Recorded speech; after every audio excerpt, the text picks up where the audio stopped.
Hello, hello! Starting today off with this game is a demo.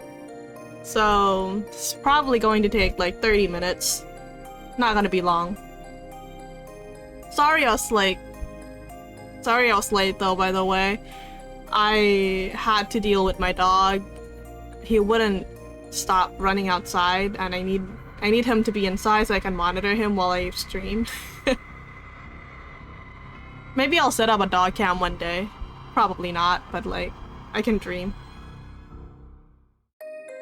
Okay, so this game is a BL.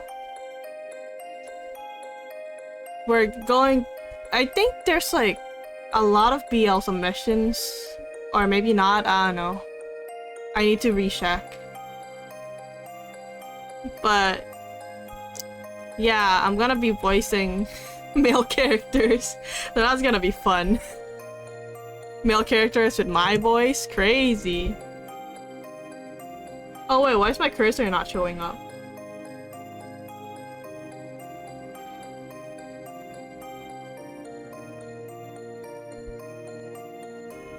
Hello? There it is.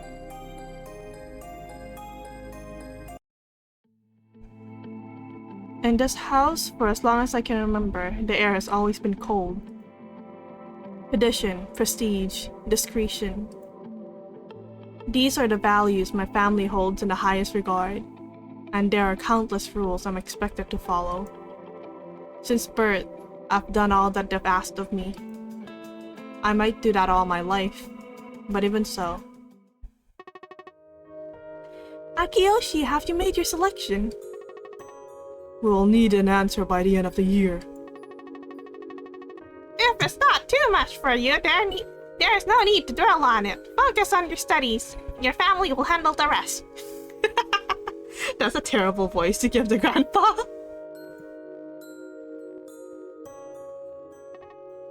Yes, I will.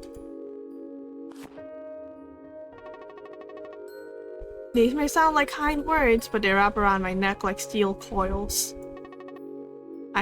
Haven't I given more than enough? Can I really do this the rest of my life? As if they can sense such rebellious thoughts, I hear the whispers among my family home growing ever louder. Why is he being so stubborn about this? I had the same choice when I was his age. It's the boy, isn't it? It couldn't possibly be. I'll talk to him again. Should we move up the date? I'll think about it. Really? Can I even keep my promise to you, Hikaru? Hey, you can see them too? Aren't you scared? If you're scared, hold my hand, okay? Just stay with me. If only we could stay like that forever.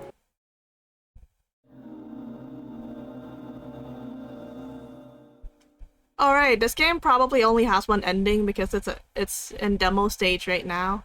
So we don't have to go through it multiple times to get different endings, which is nice. Because I'm the type that only plays games once. I'm not a completionist. The next bus should be here any minute now. It's broad daylight and by all accounts a pleasant chilly fall. Usually people are pretty good at keeping to themselves in the city, but the guy next to me keeps coughing so loud. With each ragged breath, we bump shoulders. Ah, excuse me!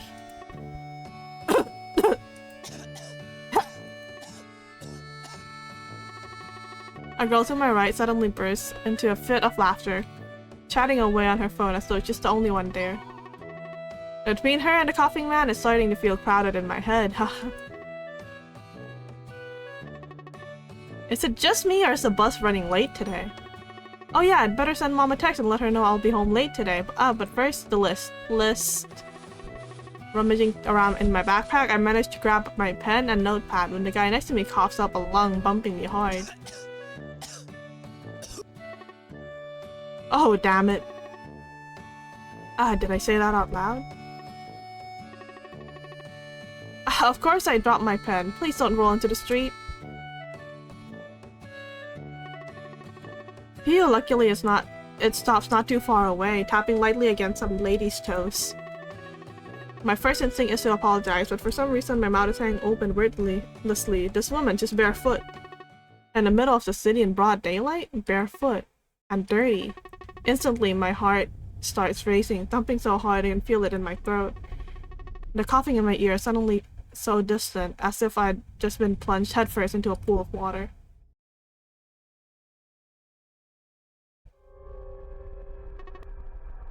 My pen. Even my own voice sounds unnatural to my ears, like I'm far, far away. This pressure, it's building, building up. Doesn't anyone see this? Feel this? No, of course not. Most people, if they see something creepy happening right in front of them, will ignore it if they can. Like a little kid playing peekaboo. If you don't see it, then it's not happening. These little lies we tell ourselves help keep us sane. There's nothing wrong with this approach. You wouldn't want to disturb others around you, after all, even if you see something scary, don't worry. There's a natural explanation for everything. Keep calm and don't turn any heads. That way you don't cause any problems. The last thing in the world I want to do is cause problems. But I've never been good at lies, and besides... this thing definitely isn't human. So tell me, what face should I be wearing right now? Does everyone around just ignore these things too, or am I all alone? But tell me, where am I supposed to look?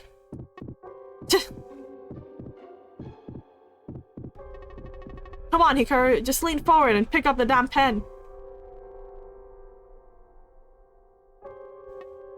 Ugh. Stop, I don't want to hear it. Ugh, even clutching my ears, I can still hear her so clearly. This is all because of that place. Huh? You don't know what I'm talking about? Wait, give me a second. Let's pull back for a minute here. Just so you know, my name isn't MC or anything like that, okay? My name is Hikaru. And I'm pretty sure I'm being haunted. Mukai Hikaru. Straightforward but weirdly reserved at times, especially when it comes to things about himself. Doesn't want to burden people most of the time, has a great sense of responsibility. Can't see ghosts ever since he knew it, but hides it from other people in fear of being seen as a weirdo. Still has a hard time pretending not to see anything when there's a ghost right in front of him though. My name is Mukai Hikaru. For as long as I can remember, ghosts and other worldly entities have followed me like my own shadow. Sometimes they'll stick around for a few minutes, sometimes days. Either way, I try my best to ignore them. They always go away eventually, and besides, what else can I do about it anyway? Tell somebody? No. It's bad enough I have to see these things. I'd like to not be socially ostracized on top of that things. I mean, maybe there's one guy who wouldn't be totally weirded out, but it's his fault that I'm in this bind to begin with. Karma, this maniac of all for all things occult. If only he hadn't sent me that text.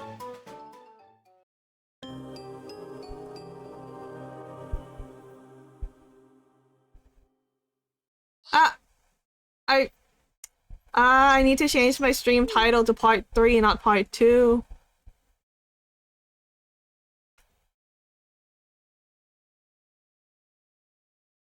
Dude, Hikaru, I'm begging you. This is just once. Come with me.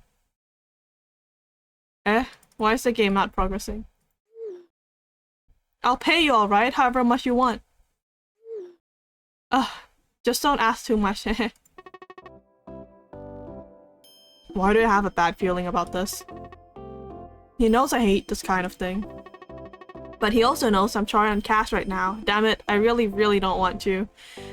But I guess if it's just for a little while, it shouldn't be an issue. Okay, just once.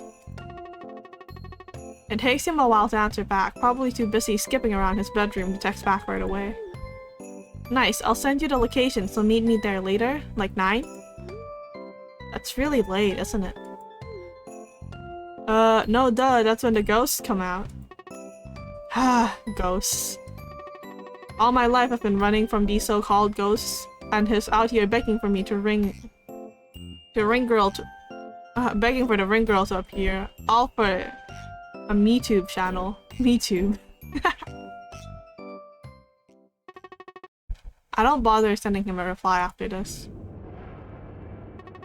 I can't even if I wanted to, because right in front of me on my screen there's...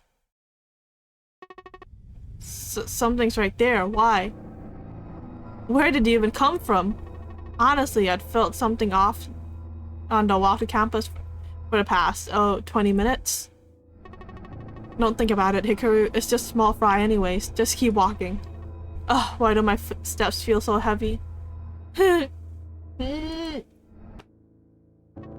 Ah! Cold. Hand on my shoulder! Is today the day I really see heaven? Who's gonna tell Mom? How? Hey, are you okay? You're sweating like crazy. Hikaru? Aki! Whoa, stand up straight, what's wrong? I opened my mouth ready to talk about the creepy thing that's following me when quickly my senses return. There's no way I can tell Aki something like that. He'll think I'm weirder than he already does. I'm just on edge because of exams, you know? Mikado Akiyoshi. Hikaru's classmate from the same seminar in college. Tall, brooding, and mild-mannered guy who's really just an awkward mess around strangers. Question. I just realized. But are we in Japan? Is this game set in Japan? This is one of my classmates and closest friend, Mikado Akiyoshi. We're in the same seminar right now, so I see him often. I just call him Aki for short. He's a real nice guy. Can be kind of a worrywart though. To be honest, there are times I think he's troubled by something, but I try not to be too nosy. Don't want to push him away, you know? Anyway, Aki sees straight through my nervous laughter. I can see it in the way his brow twitches, barely giving away his feelings. As usual though, he doesn't pry, simply sighs and says, "You still have plenty of prep time, don't you? Anyway, come see me if you need help studying." I know. Are you on your way to your elective right now? Just for the afternoon, then I'm free till 9. Why, going to miss me too much? I was just asking. As naturally as we breathe air, Aki falls into step with me and we climb the stairs together to the main campus building. Every other step, I can't help but check my phone screen. Nothing is definitely gone, right? Hikaru. I can feel him glancing my way as we walk. The way he does when he's worrying about something. I already know the question that's coming before he asks. Are you sure you're feeling well? You looked pale earlier. I'm fine already. Don't worry about me. Besides, I don't know why, but every time you're around, I feel so relaxed. Like, immediately. I'm serious. Well, that's good then. Heh. That should put his mind at ease for a while. It's the truth anyway. Whenever Aki's around, that oppressive atmosphere instantly vaporizes. He's like some kind of anti-ghost magnet. Or ghost repellent? I mean, seriously, checking my phone screen, there's really nothing creepy there. He's definitely chased it off with his ultra nice guy aura. What are you looking at so intently? Huh? Aki nods towards my phone. Your screen isn't even on. I was just thinking, you know, Karma, don't you? My buddy who's got haunted houses and stuff. He's got a vlog and everything, real obsessed lately. Anyway, he wants me to go with him tonight on another investigation, some urban legend. Usually his partner goes, but they can't this time. Uh-oh, I can already see Aki's brows furrowing at the idea. He's starting to worry again.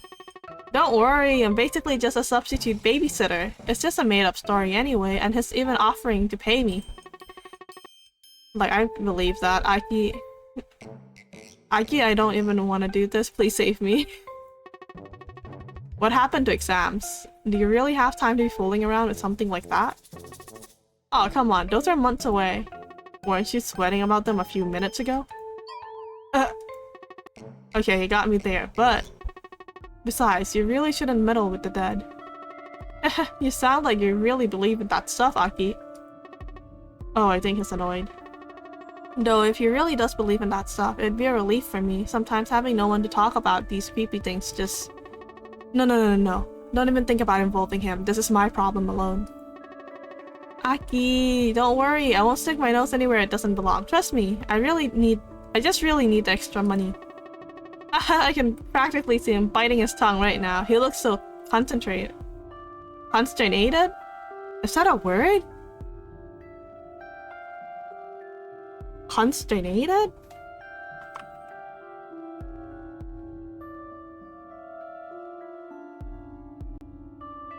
Oh, it is a word. Filled with anxiety. Huh. You learn new things every day.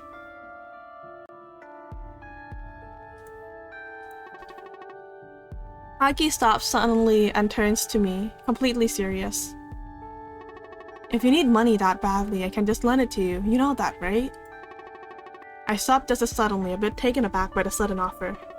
Honestly, I know he has good intentions, but I can't help but feel like some kind of charity case. I can't possibly just take his money like that. Hikaru. Aki, you know I hate owing anyone. Aki seems taken aback, and I'll admit I hadn't intended to sound quite so stern about it. He works his jaw like he wants to argue, but in typical Aki fashion, backs down quickly. In one smooth motion, he adjusts his glasses and then averts his gaze. I understand, then... just be careful. I mean, really, be careful. Aki, you must really believe in the stuff, huh? Aki sighs loudly, pinching the bridge of his nose like he's got the worst headache coming on. I'm sorry, I'd offer to go with you, but I'm all tied up in family matters tonight. What timing? You? Come with me?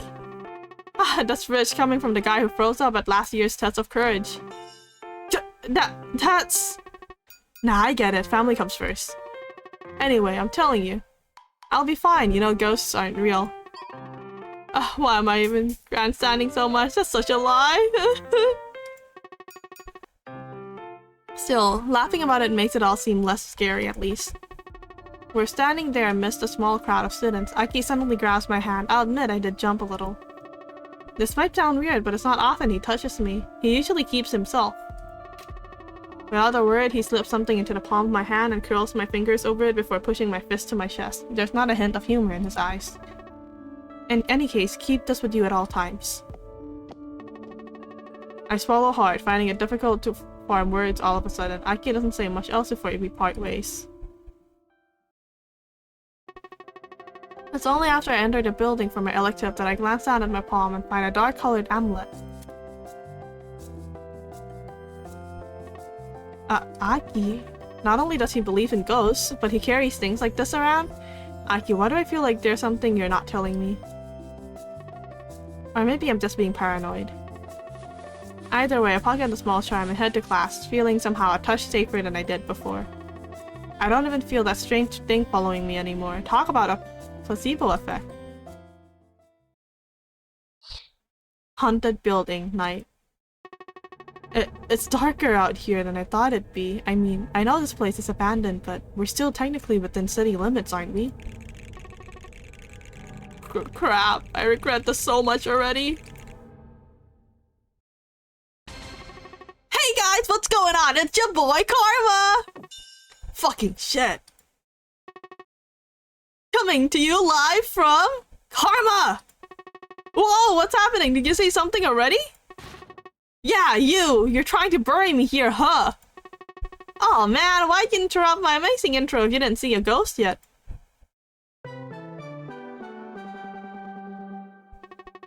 Occult Mania. MeTuber who goes around vlogging haunted places. He comes from a rich family. His channel is... I cannot read. aka Karma in Underworld.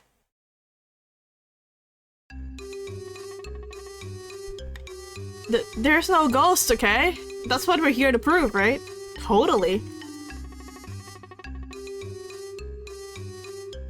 Karma turns back to his camera and winks at his audience and lowers his voice as if I can't still obviously hear him. Trust me, my dudes. There's definitely something spooky going on here. I can feel the tingly energies crawling up my spine. If I could roll my eyes into the back of my head, I would. Still, as annoying as he can be, his hype is kind of calming my nerves a bit. I can read. If he's in this good of a mood, then he hasn't noticed anything off, at least not yet, and to be honest, neither do I. Even though it's creepy here at night, nothing is really out of the ordinary. It's just an abandoned building, quiet and unassuming. After a brief introduction to Karma's audience and a small apology for my yelling, we set about investigating the supposedly haunted building. Reading, not my forte. Thankfully, for the most part, the night is truly uneventful. After about 30 minutes, I'm even feeling rather relaxed, as much as Karma tries to spook me. His audience loves that, apparently. So apparently, a sick girl used to live on the top floor. Wanna go check it out? Not really, no. Her family struggled every day to afford medicine for her, and even though they themselves were healthy, one by one her family members died. Until finally her brother left her all on her lonesome. Even though they went through so much, nobody helped them. So as she lay dying, she grew more and more bitter until one day... Wait, is that actually true? Well, that's what I heard. What? Poor girl, that's too much. Didn't they have any relatives or friends to lean on? How could people just abandon a sick person like that? You ready, guys? Come on, Hikaru, upstairs. Oh, he moves on quick. Do we really have to? I feel safer down here. Hikaru? Coming! One step at a time, we traverse the cracked staircases. They're surprisingly still very sturdy even after all this time. Not surprisingly, each floor is just as empty as the last. There's really nothing to see at all. No bloodstains, no creepy dolls or ornaments, nothing. Other than our breathing, there's just the sound of the gentle breeze outside keeping us company. On the top floor, we find pretty much the same thing. I'm glad this is almost over. I'm done with, but even though it's almost over, even though there's nothing up here, ever since we stepped foot on this floor, I felt uneasy. I feel uncomfortable, but there's really nothing here. No yokai, no spirit, no... Hikaru! Hikaru! I let a loud sigh escape my lips without meaning to, so I quickly cough over my mouth. I don't want his viewers to think I'm bored or something. What is it? Come check this out, can you read it? Huh? Karma ushers me over to his side where he's pointing at his camera for his viewers to see. The room is almost completely empty. Almost.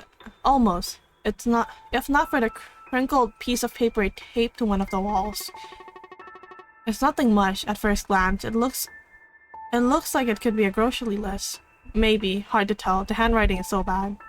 Oh wait, actually. Nort? What? Nort? It says Tortoise of the North, Dragon of the East. Weird, all of a sudden I can read it? This is too weird. Why can't I read it all of a sudden? Clear as day. Where do you see that? I can't make head or tails of this chicken trash. Never mind, I can't read it either. What? So you're just making it up?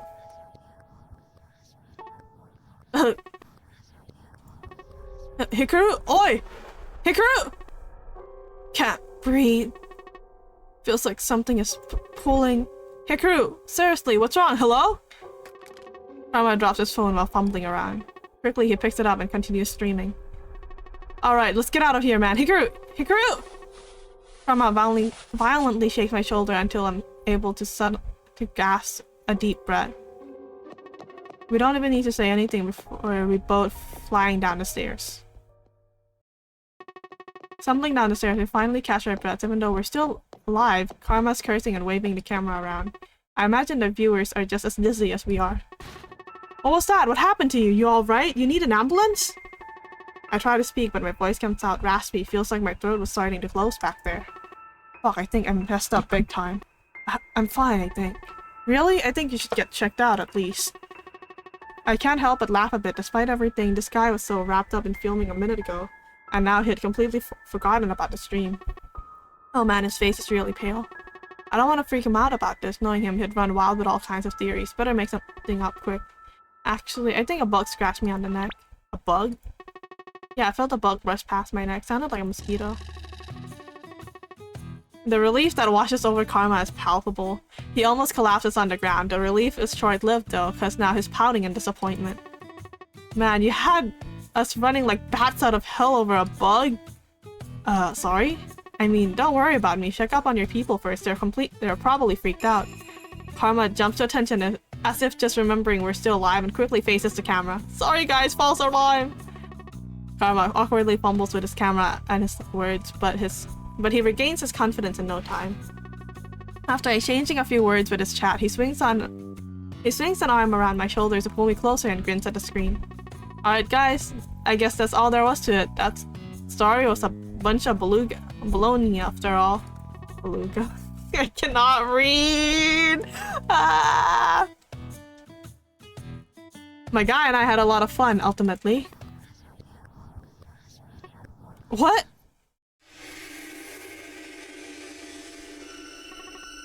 What the hell is that? Completely frozen in shock, unable to move, we both stare in horror as a dark figure emerges from the stairway. A wretched voice whistles. Vendo. Me. To my absolute shock, that idiot Karma faces the camera and screams. Whoa, did you see that?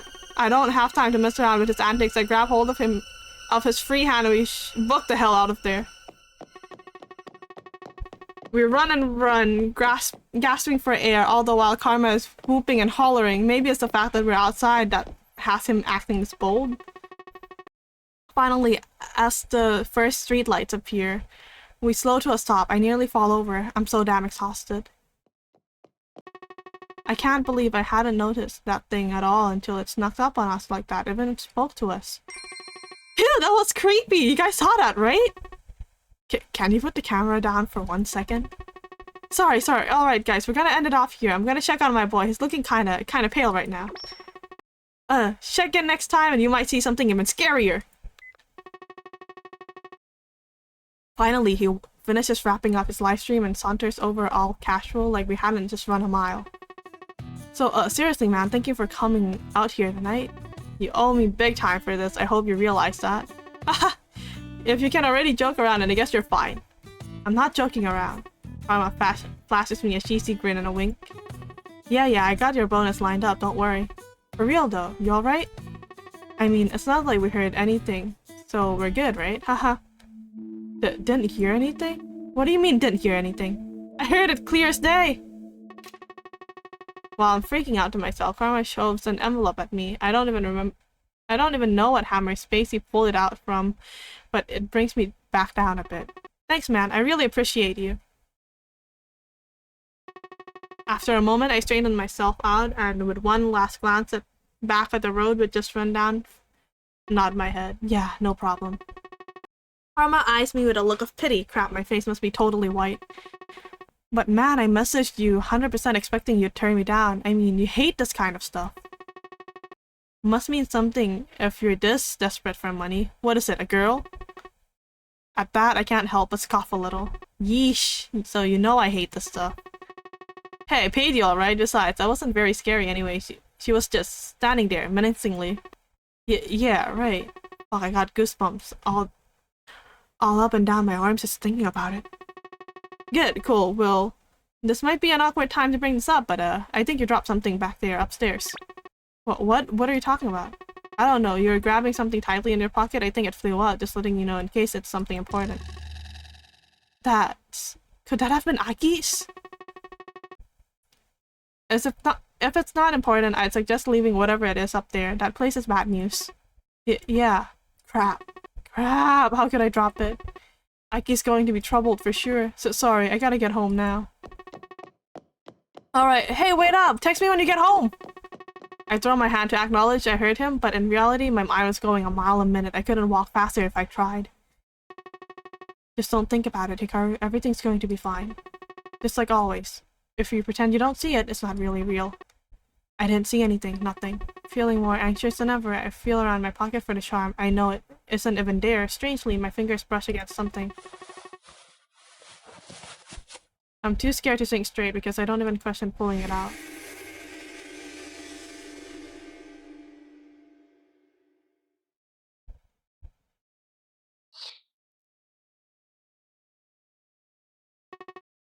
That was a while back.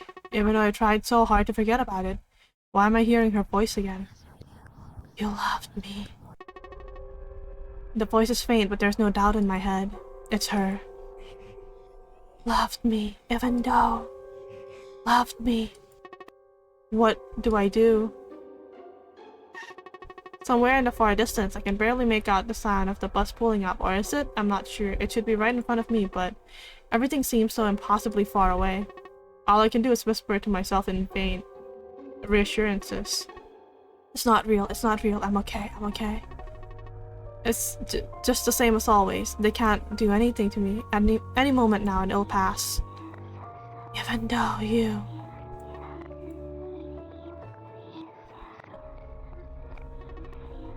I really can't move. Foggy as everything seems, I can hear the bus pulling away, yet here I am, frozen. Everyone must be looking at me, wondering what the hell's wrong with me.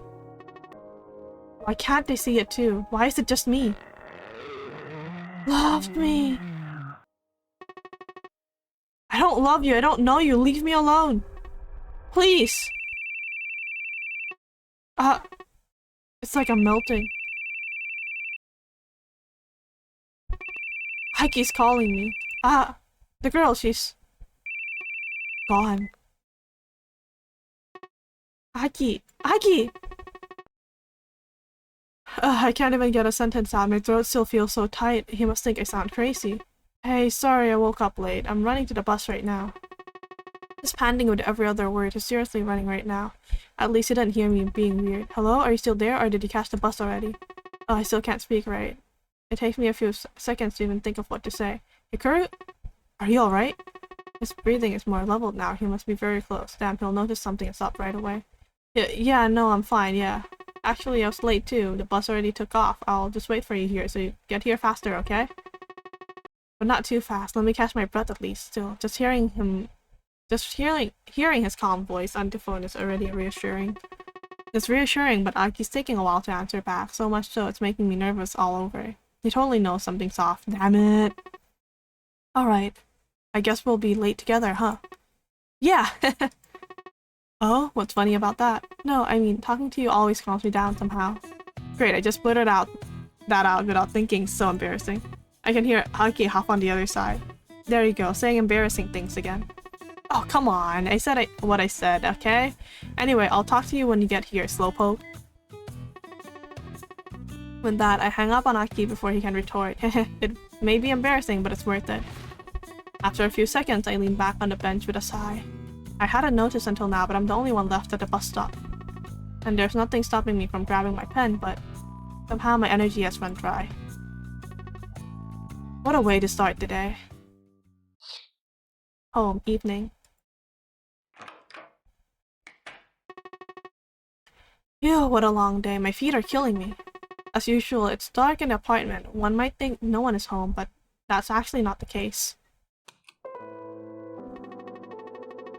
Even though I want nothing more than to flop on my bed and pass out, I can't just yet. Gotta make dinner and do some shopping. Since I'm sure Mom isn't home. Hikaru, can you make your sister dinner? Also check the mail. See? Mom's always stuck at work. If only I had a steady income, she wouldn't have to work so many hours all the time. I could pay Hiyori's tuition fee too. I shoot Mom a quick text before setting down my things and going back to work. I'm no 5-star chef, but I can whip up an omurice easy. I grab my sister's plate and head to her bedroom door, knocking gently first so she's not startled. Hiyori! Omurice! Even though there's no light under her door, I know she's still in there. I just hope she can hear me. After a short while, I try knocking again, and when suddenly the door creaks open. Big brother is home late. I know! Sorry, here, eat it while it's hot.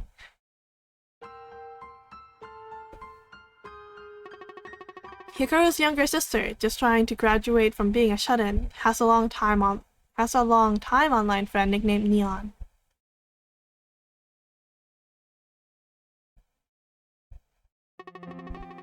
Hiyori hesitantly takes a plate. I can tell she's been pulling all-nighters again from the shadows under her eyes. I want to ask if she's been keeping with her online courses, but I don't want her to feel pressured. So, are you staying up late chatting with Neon? Okay, don't stay up too late. Okay. Okay, good night, Hiyori. That's about as much as I'll get out of her tonight, I suppose. Just as I'm about to head back to the kitchen, I feel a tug at the back of my shirt. Honestly, I'm shocked. Big brother, the costume. Oh, yeah, I'm going out tonight. Don't worry, I'll pick it up for you. There it is, a rare Hiyori smile. Thanks. I smile back just as warmly, or so I hope. Alright, time to grab a quick bite and head out again. I just hope I can find everything on that list you gave me. It's not much, but I never actually gone costume shopping, so... I mean, it's the first time in forever Hiyori's shown interest in the outside world, so I want to do everything right the first time. Digging around in my back pocket, I find the piece of paper I'm looking for and set it on the table. Cooking, cleaning, shopping, I don't mind doing it all, honestly. I'll gladly take such mundane life over having to see those things.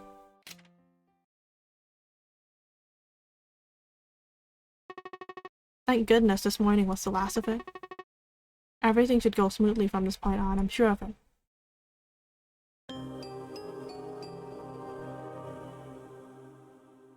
Scary! Spooky! It's almost Halloween! Ah, so tired. I stayed up so late last night looking around for Hiyori's costume, but I guess it's harder to find than I realized. At least it's been an uneventful morning so far, so I can't complain. There are plenty of other students around working on homework projects and the like. It's feeling like an ordinary day. Maybe what I saw yesterday was just a one-off event after all. I mean, spirits and stuff don't really follow me around that long anyway. Beep boop. I'm here trying to get some last-minute work done, too, but the Stag PC is taking forever to just print one document. It keeps humming louder and louder, like it's trying to draw attention to me or something. Come on, this is a library. Please be quiet. Blink! What happened? Are you serious? Of all the times for this clunker to tap out, it had to be now? When did I last save? I let out a groan before realizing, drawing a couple of annoyed looks, but I'm annoyed myself here. I bet the screen cable came loose again. This kind of thing happens all the time. They'll never replace these PCs, even after the apocalypse, I swear. At least I hadn't done that much. Let me just reach back here and... Is it just me or did the room just get heavier? Just ignore it, ignore it. I don't have time to worry about these imaginary things. Just one file and...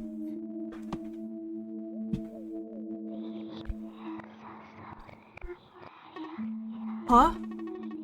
No, that can't be the same ghost from before. Last time it was just a pair of legs, but now...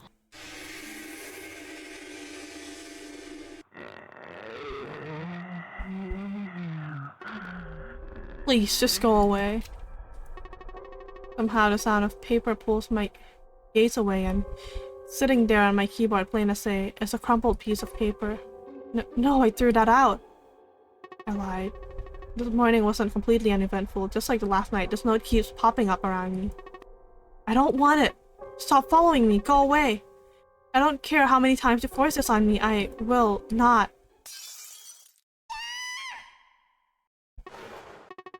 What the hell was that? Damn, dude, the window broke, shit! Watch out, don't touch the glass! Is everyone okay? What the hell, did someone throw something? Among all the commotion, I sit frozen in my chair. Up until now, it's only been sitting here or there. I never imagined it could do something like this. Is this my fault? Is this actually really dangerous? Speaking of the ghost, I snap up to stare at my laptop screen, but the girl is gone. Even though she's gone, a fresh coat of goosebumps crawl my skin. I can't sit here any longer, I need to get out. Between all the confusion of students and staff rushing to investigate, I'm able to slip away from the scene quietly. Of course, I don't take that damn piece of paper with me. And of course, as I'm stalking away from the library, I feel around my front pocket a familiar crinkle of paper.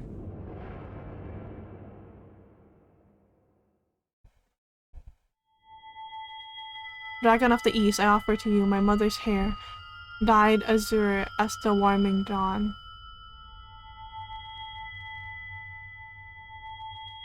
Birth of the South, to you, my dear friend's cursed blood. Its stain shall deepen with each passing breath. Tiger of the West, to you, my brother's nail, short and brittle from years of toil and hardship.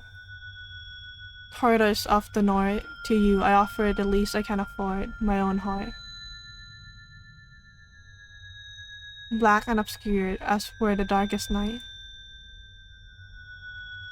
These I proffered unto you, the mightiest of cardinals, and for the man who claimed to love me. Somehow, I managed to make it through the day without tearing my hair out. Don't ask me how. That was kind of hard to read. The red text wasn't red enough. Like, the light. It was too dark.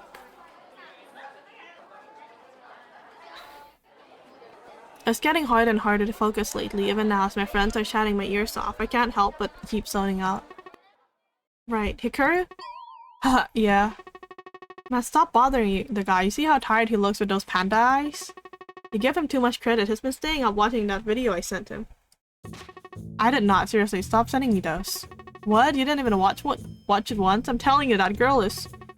Do I need to smack you upside the head? Leave Hikaru out of your twisted fantasies. We're young men, fresh out of high school! I don't know about you, but I graduated quite a few years back. Ready to experience the real adult world for the first time! Remind me why we're still friends with you. I'm not sure when he materialized, but before I knew it, Aiki's standing beside us with a book in his hand. He didn't appear impressed either. What weirdness are you dragging Hikaru into this time? Oh, perfect timing, Mikado! Huh? With you, that makes 4 of us. Come on, let's do a Gokon. What? Gokon? Since when were we talking about that? My friend sighs and looked at me with deep sadness in his eyes. Hikaru, you really don't listen to me, do you? I don't know why you're still bothering Hikaru with this. You know he rarely goes to these things. Besides, weren't you saying the other day how distant Mikado is? Well, what I meant was that he needs to get out a bit more, which is why Gokon would be perfect, don't you think? Besides, he's so handsome, look at him! Oi, leave Aki out of this. It's not distant, just awkward. Wow, I appreciate the save. Y'all realize I'm standing right here. My friends stare at each other awkwardly, finally feeling embarrassed for once. Maybe now's my cue to get out of this situation. A Gokon's the last place I want to be with that thing following me around. Actually, I can't make it anyways. Aki and I had plans for the evening. We didn't actually, but without missing a beat, Aki nods. That's how it is. Aw man, fine, go and have fun without us. Thank you, we will. Why you? Laughing at my friend's misfortune, I pull Aki along by the arm to get us moving quicker.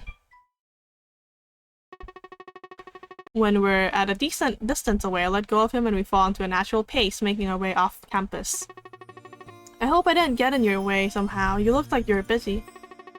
If I were busy, I wouldn't have come to talk to you. Don't worry about it. You're heading to your part-time job right around now, aren't you? Yeah, it's a little early, but with how things have been lately, I don't want to run into trouble and get delayed. I sigh softly to myself, thinking back on a strange sighting. The sound of glass breaking still tickles the back of my mind. Almost haunting us, the girl whispers. She won't appear again, will she? No, she definitely will. What should I do? See a priest? As if I have the money for something like that.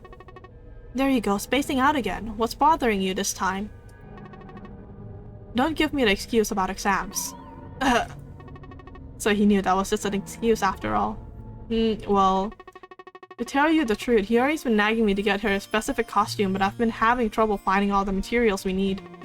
I mean, it's kind of awkward too, shopping for these things by myself, you know. I don't know squat about costumes and all that. Oh. Is that for a Halloween party? Yeah, something like that. She actually said she wants to try going to one. She actually said she wants to try going out to one. Can you believe it? I think she's going to meet up with one of her online friends. Thinking about it again, I can't help but laugh a little. Ever since she met this new friend, so slowly but surely she's been getting it together. See? She's even started going to school again. Well, online courses, but still, can you believe that? Because of that, I really want to make this work, but I can't help but worry about that. If it's as dangerous as I'm starting to think it is, I'm scared to see how it might affect Hiyori. Uh-oh, Aki's looking troubled again. Haha, oops, sorry, I said more than I should. Did I make the atmosphere a little awkward? Small smile brightens Aki's face as he shakes his head. Not at all, I just think that you're such a nice big brother. You're making fun of me, aren't you? Aki's smile grows imperceptibly wider. Huh, I see you, Aki. I'll remember this. Alright, please don't pout at me. How about this? Why don't I come with you when you go shopping? It'll be less odd if it's 2 people. Huh? Would you really? Of course I would. It's not that big of a deal, is it? Well, I mean, no, but... Well, actually, that'd make things a whole lot easier. Okay, I'll forgive you just this once. How generous. I know, right? Then, let's meet up tomorrow after class. My day is free after on. Sounds fine to me. I don't have any class in the afternoon. Just don't be late.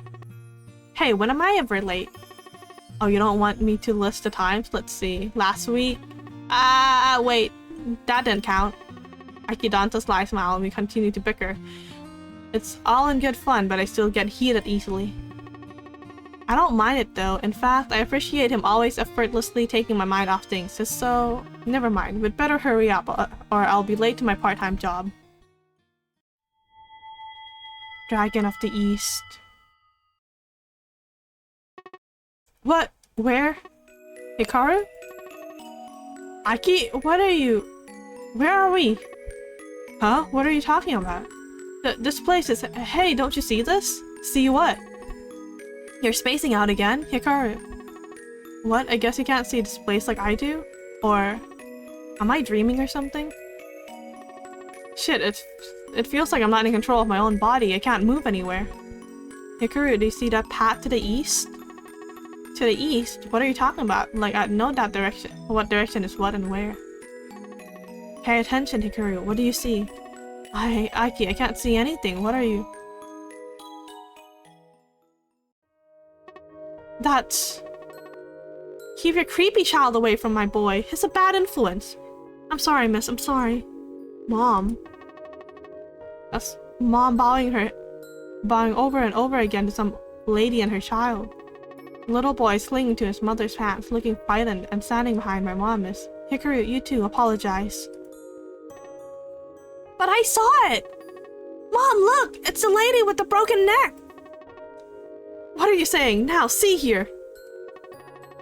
You probably saw something on TV. I'm so sorry. I'll talk to him. You better. How is someone supposed to feel safe with him around saying such things? I'm so sorry. But Mom! Shush. We're going home. Grab your things. That's something I tried hard to forget, but how could I? That look on my mom's face as she apologized over and over, the little boy cowering behind his parent. That's the first time I realized how different I was. How messed up I was. Hikaru, over there, is that the lady with the broken neck? Huh? What?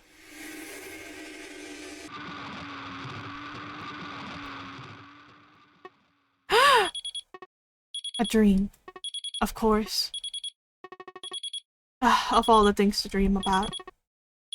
I'm covered in cold sweat. Gross. I slap my alarm clock and sit up in bed, swiping my face a few times through the tiredness and though the tiredness refuses to lift. Another great way to start the day. I feel like shit. Still, no matter how bad I feel, I still have to make it to morning classes. Then after that, there's Aki. Even though I threw that stupid note out again, weird things keep happening. Well, it should be gone for good tomorrow. It's okay, Hikaru. It's gonna be okay.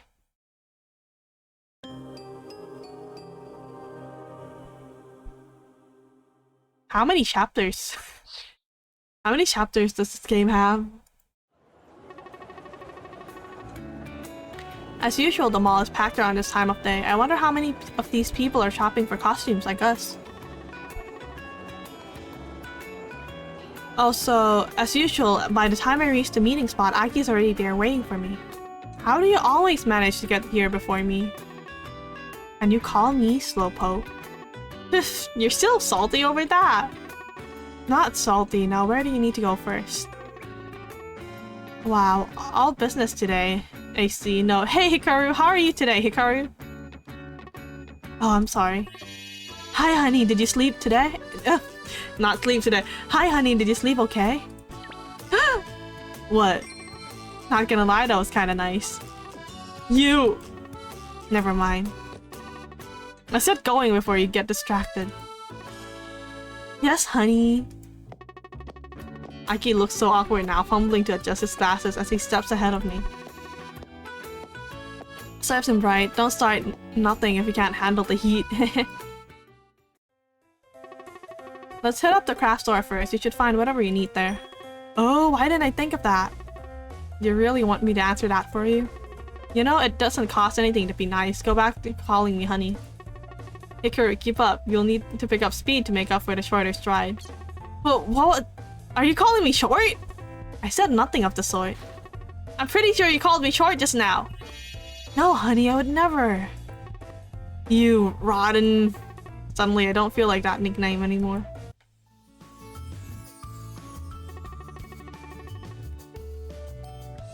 It doesn't take long for us to find a generic-looking craft store. It's full to the brim with Halloween decorations.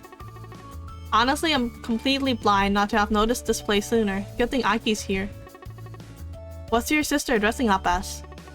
I'm not really sure. She won't tell me even though she's planning to make me one too. I just hope it's not too flashy. Huh. That makes it difficult to find what we need then. Right? Well, all I can do is follow orders. Oh yeah, she's making one for you too. You, don't have any plans that day, do you? Oh, so that's why you needed my measurements the other day, huh? What, you thought I'd be that interested in you? Someone's conceited.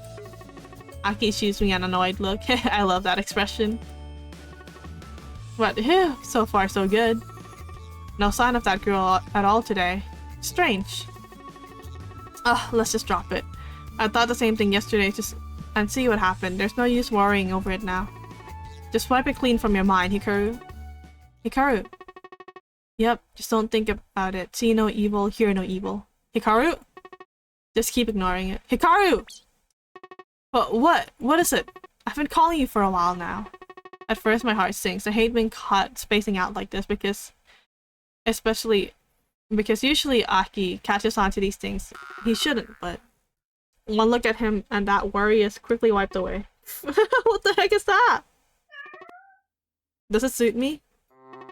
I can't believe he's asking me with a straight face. It's too... Yeah? Dude!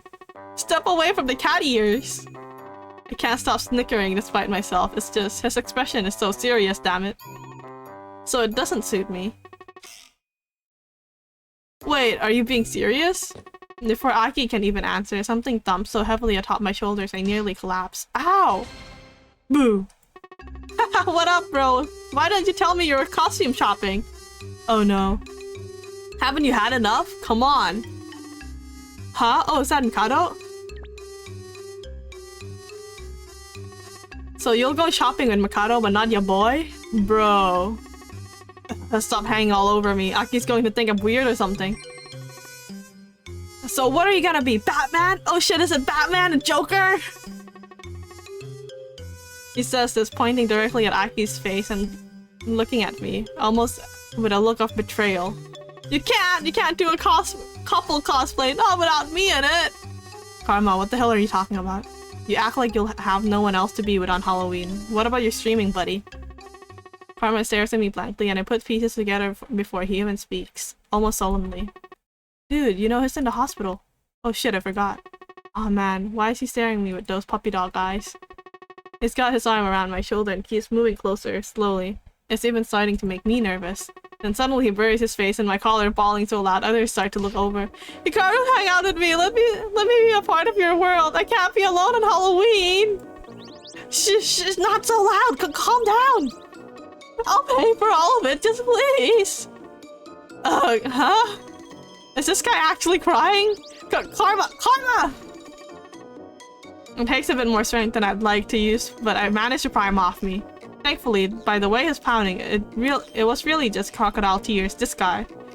Still, I can't help but feel a little sorry for him. I glance over at Aki, who just stares back at me blankly. I guess it's up to me then. Yeah, I mean, we don't even know what it'll be for the big event, you know? What? My sister's making our costumes for us. Oh, whoa, that's so retro, so meta. Dude, that's so not fair. Me too, ask her to make one for me too. Oh, for fuck's sake. Alright, I'll ask her. Don't you dare start bawling again, I'll punch you. No more crocodile tears. Karma is now bursting to the seams with smiles. That's why I like you, Hikaru. Like I said, I'll pay, so meet me at the register when you're done. But wait, you don't need to go that far, I'll pay for it. Otherwise, why did I work so hard for them, and also I don't really want to owe anyone. Oh yeah, well, I'll pay for the rest of my own material, so pick out something cute for me, okay? I swear, this guy. See ya, Mikado! I watch him disappear between the aisles in the blink of an eye, and suddenly, all the noise is gone. I feel like a storm has just blown through the store. With the way my heart's beating so hard, that guy could give a ghost a run for its money. I see the friend who took you out to that haunted building? Huh? Oh, yeah, that's Karma, you know him. He's not going to try and pull you into another scheme, is he? Aki's still staring down the end of the aisle. Karma disappeared behind, his face slowly twisted with concern. I can practically see the gears in his head turning. Nah, he won't waste time streaming on his favorite holiday, though I'm surprised he doesn't want to spend it with his family. And wait a minute, what the hell am I supposed to be just picking out for him? I don't even know what I'm gonna be yet. The change in topic seems to lift Aki's spirit a bit. He looks over at me and I can swear his expression softens. Just pick whatever, I doubt it'll matter much. Yeah. I hope Hiyori doesn't get mad at me. Just tell her to make a sheet ghost. With whose sheets? Here, these should do for him. Aki throws a random assortment of items into my shopping cart. He really couldn't care less, could he? I mean, I don't either. We still have to grab everything on Hiyori's shopping list. I fish around for the note in my pocket while Aki's busy. Glancing the palm of my hand, I see Dragon of the East. Fuck! How many times do I need to throw this out? I ball my hand into a tight fist, audibly crinking the paper between white knuckles just as Aki came stalking back. Well, I'm pretty sure there are also cat ears, but if we scuff them up a bit, we can make them wolf-like. I can feel his staring at me, but I can't meet his eyes. What's wrong? Hikaru? My voice won't work. Throat feels tight. Despite that, I clench the note even tighter. What's Aki supposed to do about it anyway? It's not like I have the heart to involve him in all this. I need to keep quiet, keep to myself. It'll pass. I'll toss it away again, and then this will all... Aki pauses, his eyes trailing down until they meet my shaking fist. Without a word, I feel him lash onto my fist, pulling it up for a closer look. I try to pull away reflexively, but he holds me there, forcefully but carefully prying my hand open. Don't, Aki! Aki doesn't listen to me. He's staring directly at it, nothing in the palm of my hand, and I can't help shaking. What will he think of me carrying this creepy thing around, shaking like a leaf over? Isn't this Hiyori's list? You're going to destroy it, gripping it like that. Hiyori?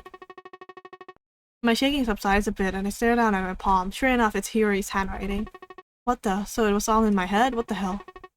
Hikaru, you're pale again. Are you sure you're alright? You know I can... No, I'm totally fine. I just, well, I'm fumbling for an excuse. Hikaru! Before I even realize what's happening, I'm pushed up against the shelf, Aki hovering over me. It's dark beneath the cover as if jacket, his eyes wide staring down. Watch it! The sound of glass crashing to the floor reverberates to the whole store, through our very bodies. Everyone gasps and shouts suddenly, then it's terribly quiet aside from curious mumbles. Stay right there, don't move! As if I can't even move! I can't see it, but I can hear shards of glass bounce against the shelf around us, against Aki's back. Aki! Oh. What the hell? Why are you protecting me? My heart is pumping faster. Am I afraid or not? What's even happening? Stop confusing me. What the hell was that? I don't know, sounded like glass? Aki and I stare at each other for a while, wondering what the hell to do. Eventually we make our way toward the store's entrance. Sure enough, there are 100 pieces of sharp glass lying all about the front of the store. Someone or something completely shattered all of the windows. The store workers are out in a flash, desperately trying to keep onlookers away from the glass. My chest tightens at the sight of it somewhere in the back of my mind. I can't help but wonder, is this my fault? Back then too, at the school. Is it all because of... Let's buy our things and get out of here, Hikaru. It could be dangerous. Right, let's. As we pass by the aisles, I just so happen to catch a glance of a passing window there, and the reflection is her. There's no mistake in my mind. There couldn't be any other explanation. She's clearer to me now than ever. It's the first time I can admit to myself that this entity won't pass. It won't leave me alone, no matter how much I ignore it. It's watching me, waiting for me. Hikaru? I hadn't even noticed I've been rooted to the ground, staring at the mirror until Aki touches my shoulder. I feel him, and yet his voice seems so far away. Are you okay? Come on, Hikaru. Can't make him worry. Yeah, I'm fine. Even if I say that, it's obvious by the way my hands are shaking that I'm not. Aki's more aware of this than ever, I know. He pauses a moment before surprisingly taking my free hand in his. It's warm and drawing me closer back into reality. I can hear his voice next to me so clearly. Should I walk you home? I swallow hard, taking a moment to gather my bearings. The urge to placate his concerns is there, of course, but my need for his calm is greater. I can't say anything. I haven't seen your mom in a long time. Hiyori too. It'd be nice to pay them a visit. We can even buy refreshments. Come on, Hikaru. I swallow again, pulled gently along by his urging. I'm relieved. Aki, alright, thanks. Thank you for playing the demo! Oh, wait, there were no choices in the demo? I thought... Yeah, I thought there would be something more to the demo. But... the game story is really interesting. Also... very good. And what's the point of having a gallery thing here if it's not going to be usable?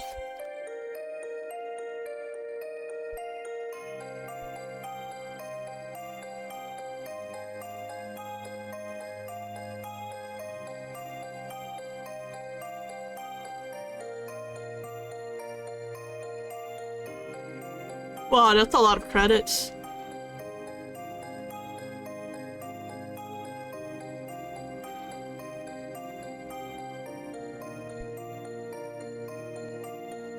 The art was good, the story was interesting. That wasn't bad. Let me go follow the... I need to remember to follow the creator later so I can play the full game when it comes out. That wasn't bad, that wasn't bad. It was like nothing I'd go crazy over, but definitely something I'd want to play again. Cause I want to know what happens with the ghost and Hikaru. Also, like, why Aki seems to have a calming presence all the time. Something about Aki.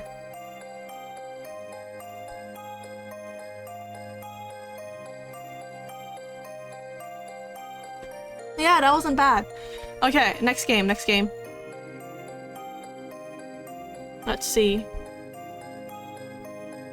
Next game is Eldritch Idol.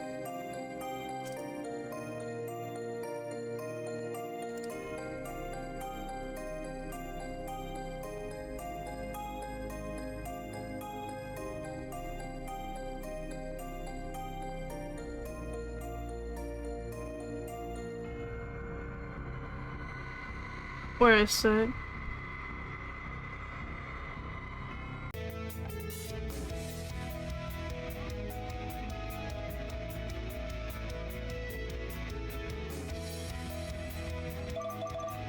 Oh god, it's so loud. Wait, I need to close. Oh, open title song, opening song. Very cool.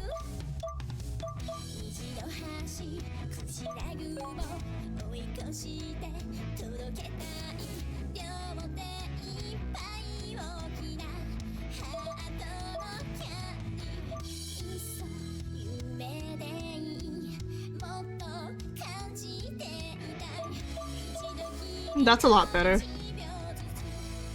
But hey! Cute title song.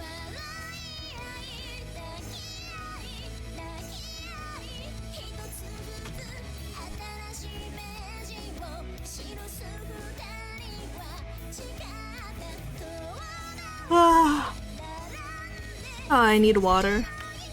My throat not feeling so hot after reading all that. Okay, Eldritch Idol.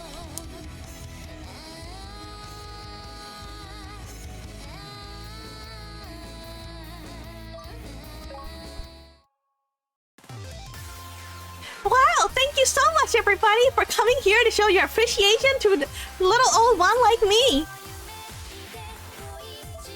Wait, I need to lower it more.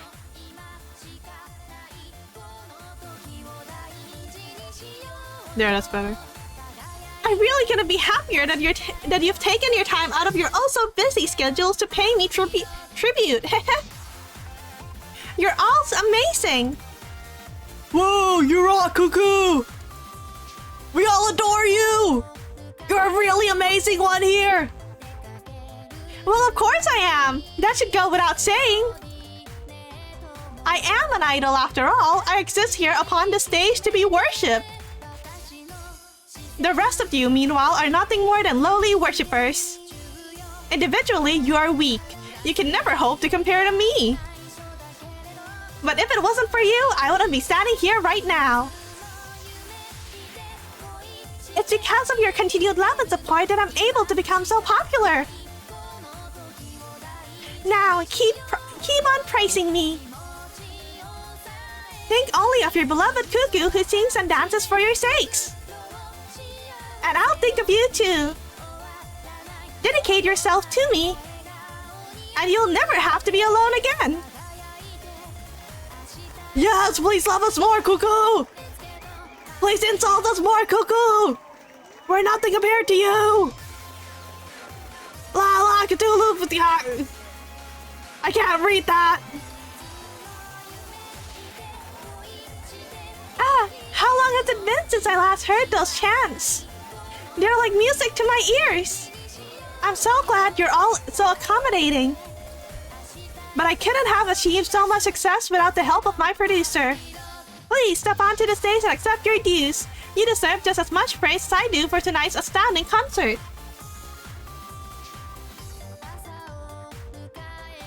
Her producer? That's me!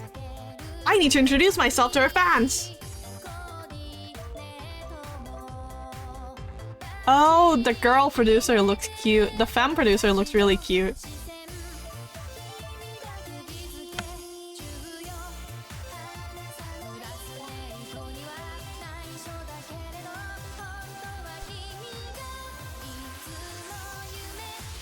Being able to choose pronouns, very neat, very good, very cool. Let's go with this one. Let's go with the more masked one. Ah, but the femme one is so cute. The femme one is so cute. Let's just go with the femme one then. Here we are. This is Mikori, the wonderful person who's helped me so much. I love my producer a lot. They're the best producer an Eldritch Idol could ask for. Aw shucks, if she keeps talking like that, it'll make me blush. Producer! Producer! Producer! Yashima? Hey, Yashima! To Yashima, snap out of it! We have business to discuss here! Whoa! Ah, jeez, I was totally spacing out there. I wasn't asleep, was I? I keep nodding off lately. But what can you expect when I'm sitting in front of a nice office like this? Besides, it's not my fault if I get tired in a nice office like this. The couch is so soft, it's way nicer than anything back in my apartment. Hell, I don't even have a couch in my apartment. Is this how the upper crust live? It sure must be nice being this bougie.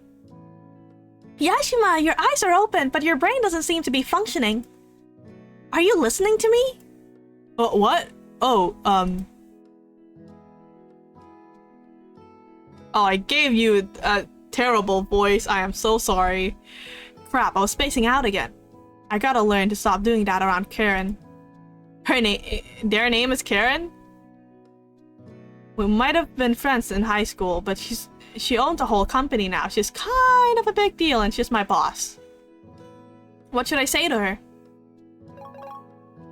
Sorry, Miss Aoyagi. Sorry, Karen. Sorry, big sis. Sorry, mommy. I'm sorry, wifey. Sorry, Karen. Well, so long as you're sorry. I'm glad you understand the error of your ways. It seems like there's still hope for you. Now, I have something important to tell you. What? Can't you guess? Well, this should be obvious, but I suppose I'll have to spell it out for you. You've never been the brightest bulb in the box. You're not wrong there. My grades back at school were abysmal. Tell me something I don't know. I'm surprised you graduated at all. I wouldn't have if it wasn't for you. Your demonic coaching sessions really helped out. Even if I had to pull a bunch of all-nighters and I drank so many energy drinks I almost burned a hole through my stomach. Karen is a softie at heart, but when it comes to my academics, she was merciless. I totally forgot everything you taught me though. Please, don't sound so proud about that. Ah, she's massaging her temples. She does that a lot when she talks to me. I wonder why. Give her a headache, that's why. Now, Yashima, let me level with you.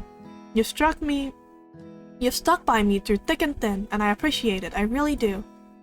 You've always been there for me ever since I was a child, and people used to tease me. You were the best friend I could have hoped for. But that was a long time ago. Things have changed. We aren't children anymore. You're an employee at my company. You're a producer. Or at least that's what you were supposed to be. You said that the Girls of Cherry Bomb would be a huge success, but look at what happened. Their debut album couldn't even break into the top 100, let alone top 10. The results were, quite frankly, disappointing, especially after you poured so much money into them. I don't want to come down too harshly on you, but I really can't excuse this. You've been working with Aoyagi Productions for almost 3 years, but you've not had a single success. You've had plenty of failures, however. Every single idol group you've tried to manage has ended in disaster. That isn't good for my business, bottom line, and neither is it good for my credibility. I hate to do this to you, Yashima, but the latest incident has been the final straw. I might have been giving you preferential treatment in the past, owing to our history together, but all good things have to come to an end. Wait, what? This can't be right. She isn't going to fire me, is she? Karen's threatened me with it a bunch of times, but just never actually gone through with it. Just way too kind. Surely she can't be serious. I founded this company because I wanted to produce idols. It's always been my dream to take girls from impoverished backgrounds and give them a chance to shine. I want to give these girls the confidence I never had. But I can't accomplish my dream when the idols we manage continue to fall short of their potential. I know what you're trying, but... No, this is all moving too quickly. I need to try and talk her around. I want her to give me another chance.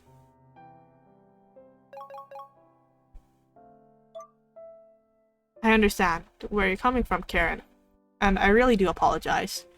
I know that I've dropped the ball recently, and for that, I have nobody to blame but myself. I'm not surprised that you want to get rid of me, but would you at least give me one more chance?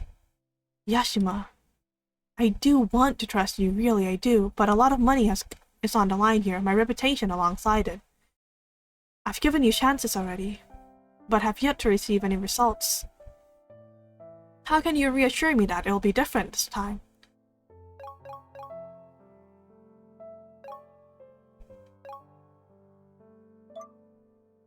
I'm glad to hear it.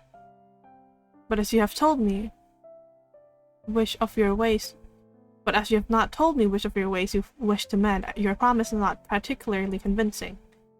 I'm unsure if I would be willing to stake so much money on something so wishy-washy. Wishy-washy? Wishy-washy? Wishy-washy? Wishy-wishy? I'm sorry, Yashima, but I'm going to have to let you go. Well, this sucks. I still can't believe that Karen fired me. I thought we'd be best friends. Whatever happened to that? Is money more important to her than our relationship? The old Karen would never have done this. I guess she's been leading UwU Productions for too long. It's crazy to think she launched the company 5 years ago after graduating from university. She was floundering around for a while, barely treading water until she had a big break. Now, in under a year, she's become a massive deal. UwU Productions has some pretty serious talent signed with them now. I guess that's why Karen's being so conservative. She has a lot of shareholders breathing down her neck, so she can't make any risky moves. I shouldn't take this out on Karen. In the end, her hands were tied. And I kind of made what kind of word is can't have? I kind of made things easier for her. I guess my ideas for debuting an idol group were a bit out there. If I want to be a proper producer, I should go with something with some more normal concepts. Asking the girls of Cherry Bomb to paint themselves red was probably a step too far.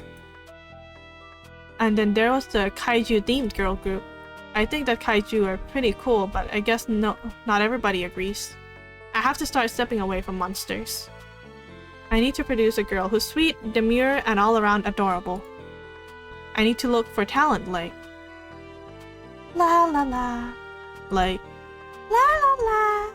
Oh, that voice! It's so beautiful, it sounds so clear, just like a running river. I would say I've never heard anything like it before. La la la. That's not true, it sounds familiar. Where did I hear it? It couldn't be. That's it! That's the girl from my dream! I knew I'd heard that voice somewhere. But what is she doing at the beach in this hour? Hello? Hello there! I was wondering when our paths would cross. You sure did keep me waiting. You were waiting for me? Yes, I reached out to you earlier while you were asleep. I was trying to tell you to look for me, but I guess you must have been busy. You're here now though, so everything's alright. Allow me to introduce myself. My name is Cthulhu, but you can call me Cuckoo.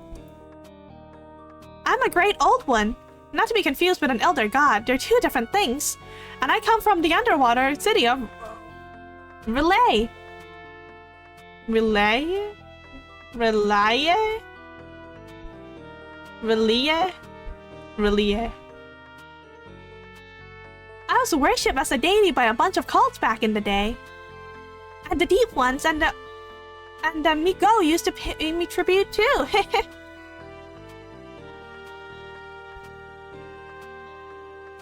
Everybody knew that I was the undisputed ruler of the darkest depths, the great Cthulhu who came from the cosmos who had to leave for eons, half dead and dreaming. But that was a long time ago. I've been asleep for centuries, and faith in me has been waning lately. Have you ever heard of me before?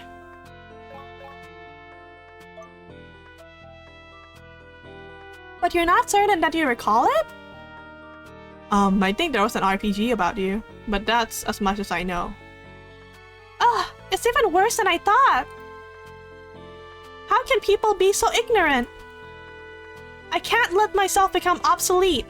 I might be several millennia old, but there's still life in me yet. I'm not a has-been, has-ter, so there. Has-ter? Oh, don't mind that. I was just joking. I was thinking about some family stuff. It doesn't need to concern you. What should concern you, however, is my idea. I actually reached out to you because I want to make you a proposition. I don't know very much about the human world, but I do know that idols are very popular. Humans have always appreciated a good figurehead or two that they can revere. In the past, these figureheads came in the form of ancient arcane gods. But now, people would much rather worship the altars of idols. Cute girls are where it's at. We're in the 21st century now, and fear can only get you so far. The youngsters of today all want pigtails, short skirts, and big bright smiles. And sweet saccharine voices full of affection. I prefer older women myself. Heck yeah, cute girls is where it's at! I'm glad you understand, heh. When I learned what idols were, I decided this was it. This was my true calling. That's why I've come all the way to Japan to begin my journey. I'm going to completely remake myself. I'm not Cthulhu the Great One anymore. I'm Cuckoo, the young, optimistic, good-natured idol. I'm a cute young girl with big dreams who always thinking about the future. I'm going to take the world by storm until the whole world has no choice but to bow to my superiority. Then I'll rub my victory into Huster's stupid smug face. How do you like them apples, huh? You won't be making fun of me when I've successfully conquered the whole world. Wow. I don't think I've met anybody this passionate about being an idol before. She reminds me of me in my youth when I was still optimistic. Which is to say, she reminds me of before Karen fired me 5 minutes ago. I know that you're a producer and I know that you love idols. Would you mind helping me accomplish my goal? If we work together, I'm sure we'll be able to make miracles happen. What do you think? Her backstory is a bit convoluted, but it'll give her some spice. It should help her stand out, if nothing else, amongst the red sea of wannabe idols out there. Zay! It's Zay! Zay's in the shop! So she's an evil god who wants to take over the world, huh? That sounds like fun. I would like to manage another idol. But maybe this is too soon after everything that's happened with Karen. I don't want to screw up again. What should I say?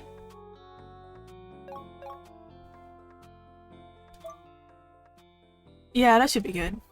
I don't want to seem too desperate after all. This should be an appropriate level of enthusiasm. I thought you might say that. Thank you very much for giving me a chance, producer. Let's make every second count. I don't know if my voice is going too high and getting, like, cut off by the... Oh no, I forgot to change my content warning. And my game name.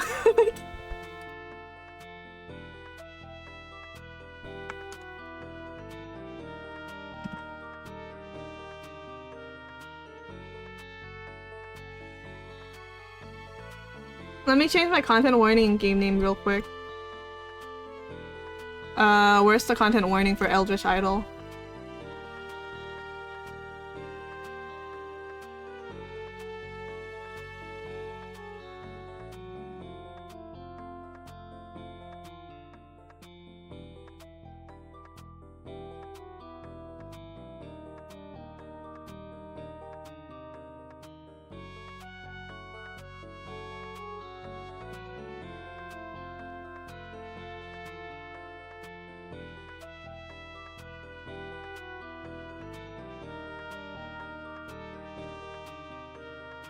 Okay. We good.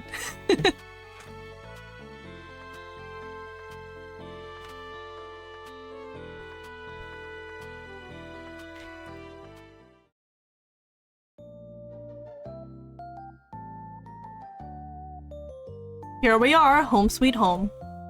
For the foreseeable future, this will be our base of operations. So what do you think? It's pretty fancy, isn't it? Well... your place is a little smaller than I expected. But I suppose my body is much smaller than it usually is, so I don't need as much space. This farm is convenient and compact, so it all works out. Besides, the more depressing my origins, the more impressed it will be when I make my inevitable rise to the top. My fans will love me more if they see that I've had to struggle just like them. It'll make me more relatable. Yes, that's exactly right. Though I wish you wouldn't call my apartment depressing. I've worked hard to make this homey. Producer, I'm known as the Great Dreamer and the Sleeper of Relay. So I don't mean to burst your bubble, but your apartment is miserable. There are stains on the walls and stains on the floor and... Ugh! Is that a cockroach? Maybe. I've seen a few of them scuttling around.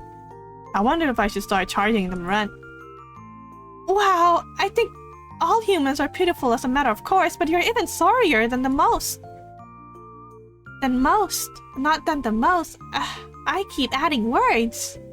Karen's told me the same thing. Karen? She's my boss. Or was my boss, rather. You wound up firing me earlier. I see. I guess that explains why you agreed to be my producer so readily. What was your relationship with Karen like?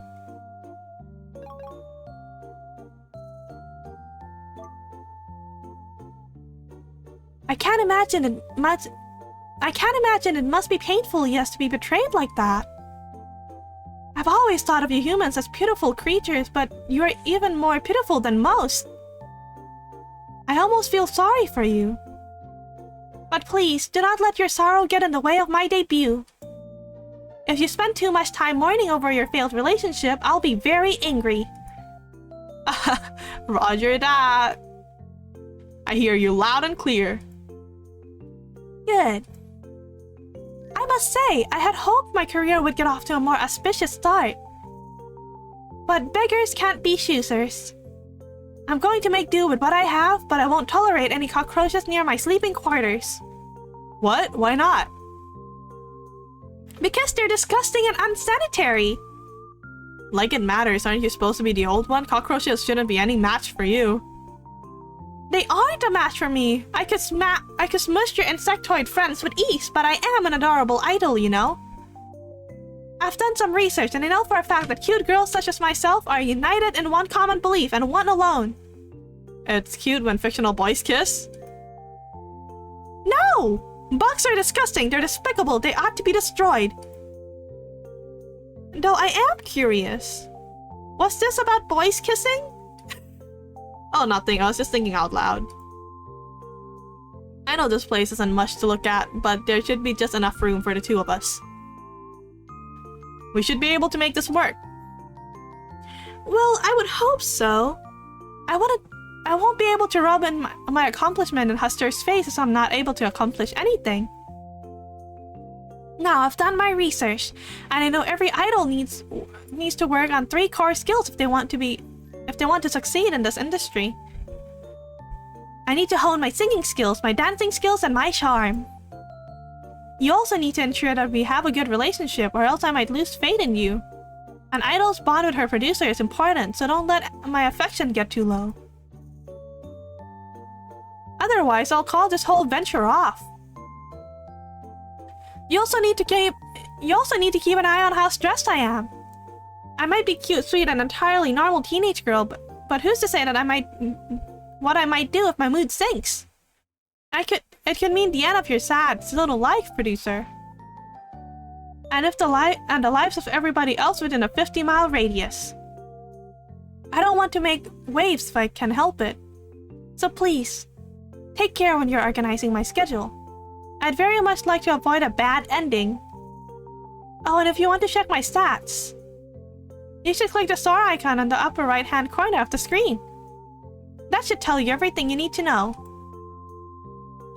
Then if you want to hide my stats, click the star icon to close the screen again. It's pretty convenient. I have no idea what she means by that, but she said so much weird stuff already. I guess I'll just play along with her for now.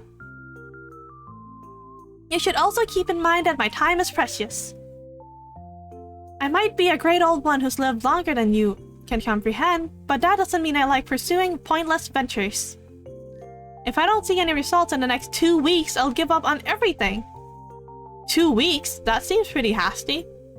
Most idols train for at least 2 years before they debut.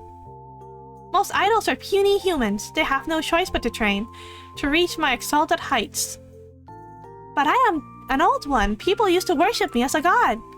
If certain people believe that the world was shaped in 7 days, then it should take me the same amount of time to become an idol. I am aware, however, that I'll be working with you on this venture. I need to take your shortcomings into consideration. So I'll give you double the amount of time to work with. Isn't that generous of me? In a sense, I guess. Man, she sure does have some lofty expectations. This will be a tricky assignment, especially for a failure of a producer like me.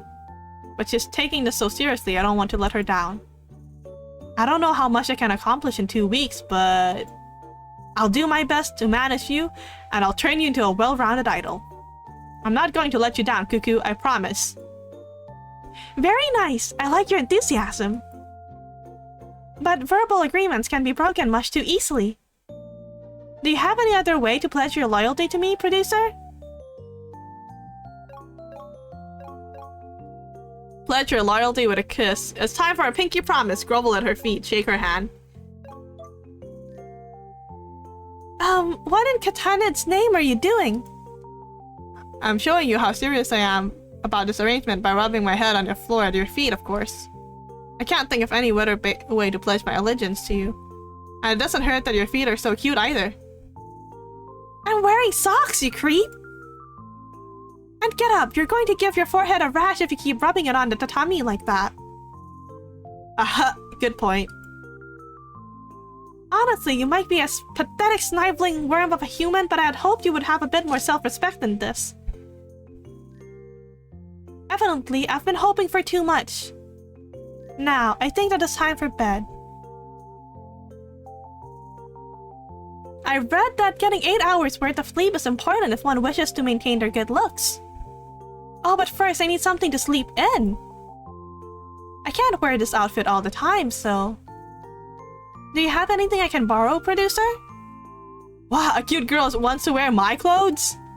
I don't think any of my outfits are good enough for her, though. She's too good for my old cast-offs. The thought of seeing her in one of my shirts, though.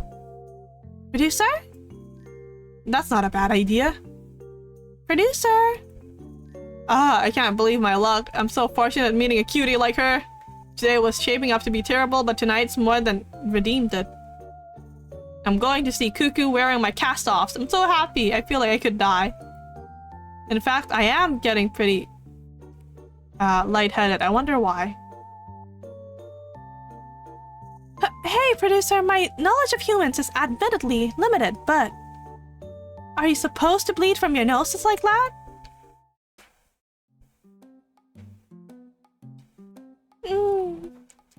Fast asleep already, are you?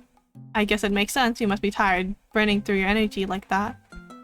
I can tell that you've been working really hard. But don't worry, you're not alone. I'm going to do my very best to make your dream come true. Nobody loves idols as much as I do.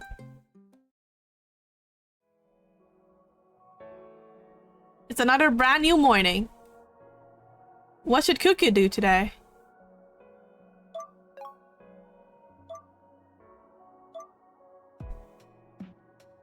Oh, this...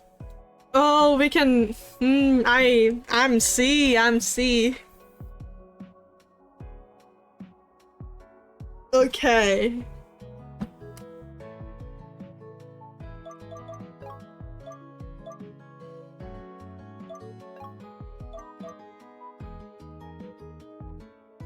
Go jogging, busk, go karaoke.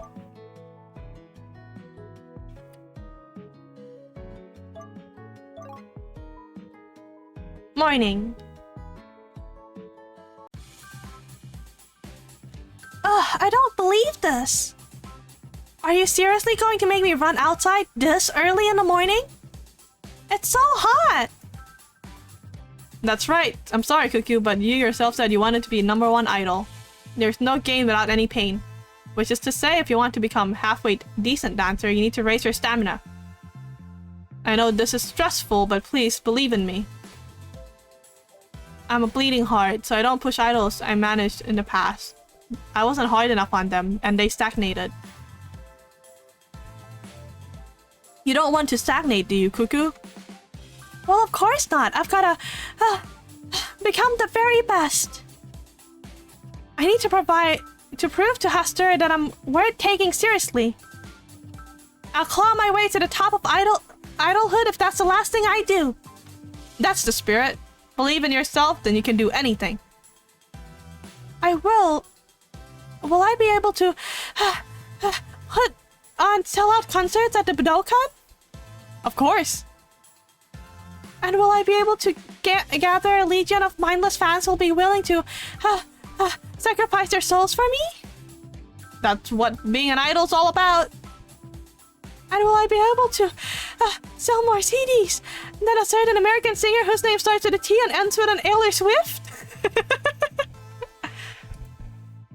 Well, you might be aiming just a little too high there. Yeah, I thought so. I might be an old one, but that creature is something else. She must have made a contract with an outer god from the ultimate void. There's no way one human should have that much power. It's simply not possible. But I'll catch up eventually, you mark my words. I'm not going to give in. That's the spirit, and don't worry. I'll be cheering you on every step of the way. Yes, that's right. With you as my cheerleader, producer, there's nothing I can't do. Doing 4 laps across the beach is a piece of cake. Yes, that's the spirit. Break a leg. But not literally. Otherwise, you'll never be able to catch up to Miss Swift.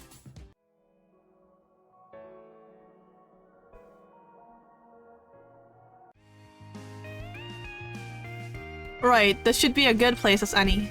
I think we should be able to get down to business now. Business? Forgive me for my ignorance, but what do you mean, producer? Why do you bring me to the park? You don't want to go hunting for insects, do you? I heard it's a common occupation for Japanese youths. Thanks, but I'm not actually that young. Compared to me, you are. I am an old one after all. I had heard, yeah. But I'm not looking for insects today. There are more important matters at hand. You want to become an idol, right? Right! You want it more than anything, don't you? Well, of course! Good. I like that enthusiasm. But you're still lacking in experience. That's why I brought you out here. You're a good singer, but you need more practice in front of an audience. This park is pretty popular, so you should get quite the crowd if you busk around here. That way, you'll be used to performing in front of other people. It'll be a great way to improve your singing and your charm. It might be a little stressful, but the benefits should outweigh the losses. Oh, I see. That is rather smart thinking, producer. It seems like you're not completely useless after all.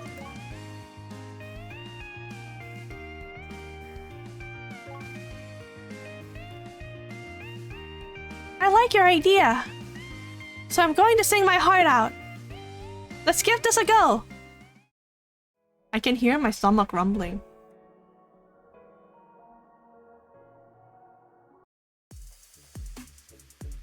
Hey producer, what is this place and why did you bring us here? You said you're going to take me to a place where I can sing as much as I want, but I can't say I understand your logic. This place just looks like a tiny box to me. Will I really be able to sing here? Of course you will. You'll be able to sing lots and lots here. That's the point of this place. It is? Oui. It seems like there's a lot you don't know, so allow me to explain. This is a karaoke parlor. It's a building that exists so people can sing. The booth we're standing in is soundproof, so you don't need to worry about bothering anybody. You can order food and drinks, and best of all, it's open long into the night so you can relax here for as long as you want. I know you've been desperate to sing, but Miss Ushiyama in the room opposite was getting a bit frustrated with all the noise.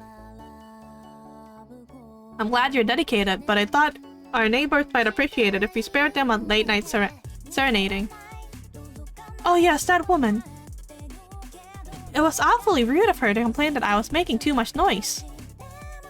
I was not simply making noise, I was blessing her lowly mortal ears with my effervescent song. She ought to have been thanking me on bended knee for my godly vocals, that old witch. I hope she falls down a flight of stairs. That would serve her right.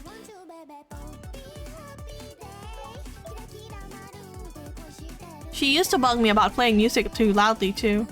And she always gets on my case about the recycling. Who cares if I mix up the burnable and non-burnable trash? It's so petty. I agree. When I take over the world, that woman will be the very first I subjugate. But enough talk. I didn't come here to complain about that woman. Rip the lady. I would rather much start singing. I think that would be far superior use of my time.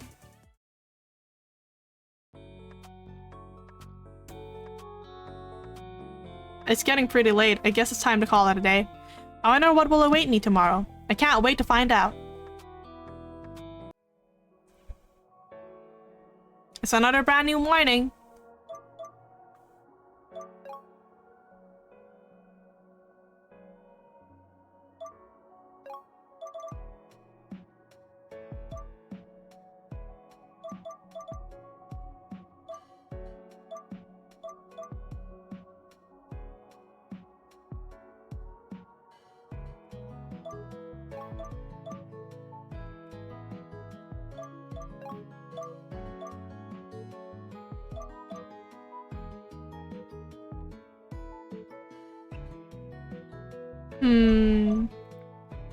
That should do.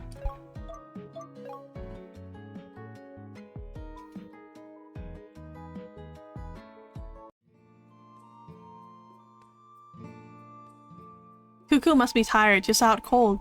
She looks so cozy and must be ashamed to disturb her. But we do have a lot of work to do. Maybe I should try to wake her up.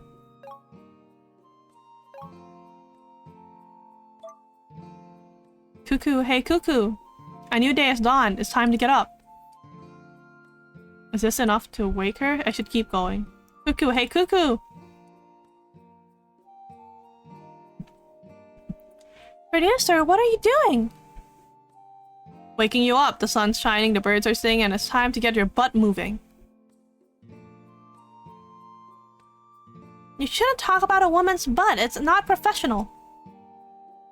And why are you being so pushy? Can't you see I'm trying to sleep? I can tell, yeah, but...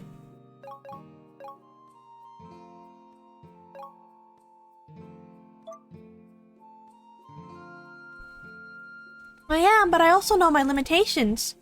Getting rest is just as important as working hard. So that being said, I'm going back to bed. Don't disturb me again unless the world is coming to an end, otherwise you'll regret it. Hey, Cuckoo! Wow, she wasn't kidding. She really has gone back to sleep. That's kind of impressive. This isn't how I wanted to start the day, but if I don't let her sleep every once in a while, she'll get stressed. This should be a good way to relax her. But if I skip out on exercising in the morning, it might have a negative impact on her skills. We can always pick up the pace later, though. For now, at least. It's kind of nice just watching her.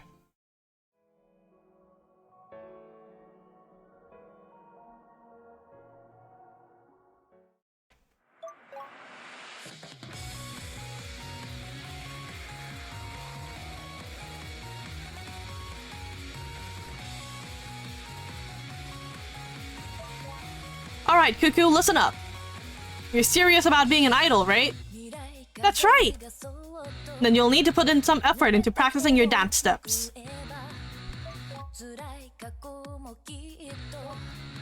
I know vigorous workouts like this can be stressful, but it's an important part of any idol's training regimen. Can't afford to skip out on this. Unfortunately, my apartment is kind of small and we don't have access to a studio. Not after Karen fired me, at least. So if you want to practice, we'll have to do it outside. The beach is nice and open, and there aren't any rules about dancing outside, so it should be fine if you want to go through your steps here. You probably don't need a license to dance in public, so you probably won't be arrested. It'll be fine. Probably, I said. I would hardly call that reassuring. But I do need to work on my dancing, and I can't exactly do it in your teeny tiny apartment. When I tried, I bumped my elbow on your dresser and I tripped over and fell over the table. Yeah, that's definitely a thing that happened. There was such a loud crash, I was afraid she'd fall straight through the floor. I'm surprised none of the neighbors complained about it, and Mr. Ishiyama's gotten on my case for less. Maybe she was out earlier. I hope she was out earlier.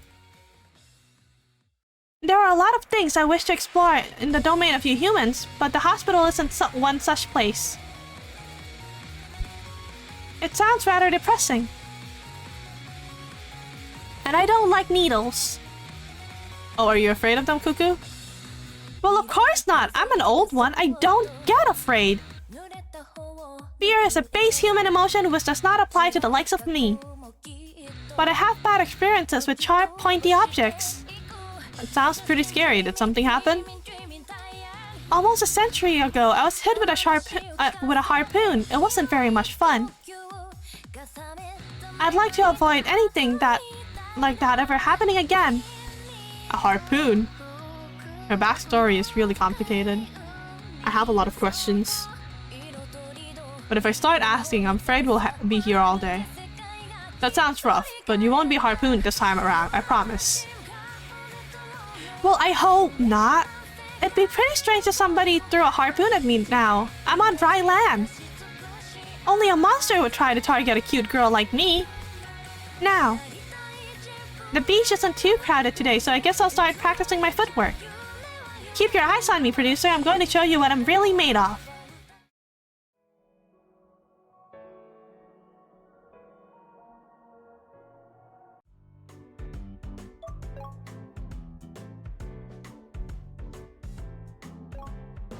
Hey, producer, I'm curious. What's that box over there? Is it a cursed object or a portal to another dimension? What? Oh no, that's just my PC. PC? Yes, you can use it to access the internet. Internet? The internet is, how do I explain the internet? I hardly know how it works myself. Oh, I know. I know it's not magic, but it might as well be. If Karen is here, she'd do a good job explaining, but I'm not smart like she is. I guess I'll have to wing it. It's like a huge library of information. You can look stuff up on search engines like this. Oh! And it'll pull up all sorts of different websites. These websites can tell you more about the thing you search, and since there are lots and lots of websites, there's lots you can learn. It's pretty cool. You wanna try searching for something? Oh yes, that sounds like fun! They didn't have anything like this in Relay.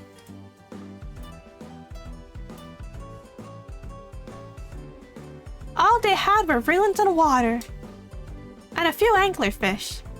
Anglerfish? What sort of place does Cuckoo come from? I've never heard of Relay before. Relay. Sounds kind of backwater. Maybe it's in the Aomori prefecture. Can I search for can I search for absolutely anything, producer? Anything you want. Alright, then, There's still a lot I want to learn about the world. Yep, she was definitely brought up in the boonies. I'm surprised she doesn't know what a computer is. Was she brought up under a rock? But I think I'd like to look up some photographs of drowning victims first. Ah yes, that's a pretty normal thing for teenage girls to be into. If you want to look up images first, you need to... Wait, what? Did I say something wrong, producer? It's not something you said. It's not that you said something wrong exactly, but why do you want to look up photographs of drowning victims? Well, why not? I think it's really funny when humans think that you can conquer the waves only to become fish food. It shows that pride really does come before a fall. Or in this case, a sinking. A few dead bodies sometimes drifted down to Relay, and they always gave me a good laugh. They never failed to put me in a good mood, Right. Either this girl is really committed to the bit, or she has a few screws loose, or Aomori Prefecture is just even more boring than I realized. Maybe you're destined to turn into a psychopath if you live out in the middle of nowhere like that. Well, I get that we have different tastes, but I don't know if I really want to look at photos of dead people. You don't? Not really, I don't want it in my search history. Can't we look at something nice instead, like photos of axolotls? They're cute, I guess. But they're not as entertaining as photographs of drowning humans. Wow, I think I just felt a chill go down my spine. Okay, so us, the producer, think that Cthulhu is just a bit and not real. Very cool. It's your PC though. I guess you're the boss. I'll do what you want for now. You meanie.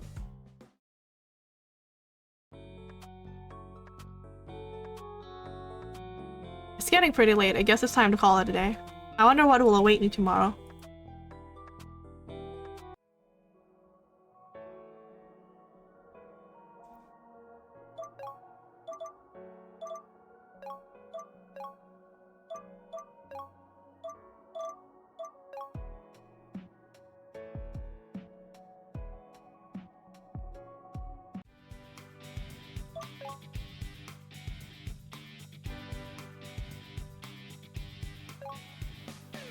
Alright, now that I've gotten some flyers printed out, we should be able to spread the word out about your very first concert. If we hand these around, I'm sure we'll get a lot of interest. Oh? You're planning to hold a concert for me, producer? Of course, you can't be an idol if you're not going to put on a concert.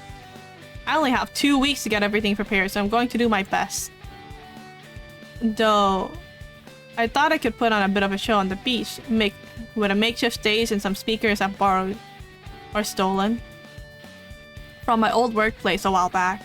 There's no point in putting on a concert if nobody knows that you'll be performing though. Guerrilla lives are all well and good, but they're only effective if the idols performing already have star power. You're an unknown, so we've got to put in some real legwork to get your name out there. That's why I whipped up these flyers. So what do you think? Isn't that smart of me? Well, speechless are you? I knew it.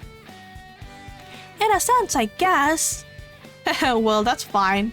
It stands to reason that I don't mean to boast, but I am something of an artist. That's why Karen begged me to work with her. Actually, she didn't beg, she asked, and she only asked because she felt indebted. But what Cuckoo doesn't know doesn't hurt her. I have a real eye for this kind of thing. I'm not just a talented producer, I'm also great at graphic design. It really is my passion. You say that, but... Oh dear god. The creature that you've drawn on these flyers. That isn't supposed to be me, is it? Well, yes, of course it is. I think I captured your likeness perfectly. Don't you think you look adorable? I'm not so sure. I don't know if handing these out will help very much. Oh, Cuckoo, don't tell me you're getting cold feet now. You aren't scared of interacting with the public, are you? You have to get out in the public eye, no matter how stressed it might make you feel, if you want to improve your people skills. You'll never be able to increase your charm otherwise.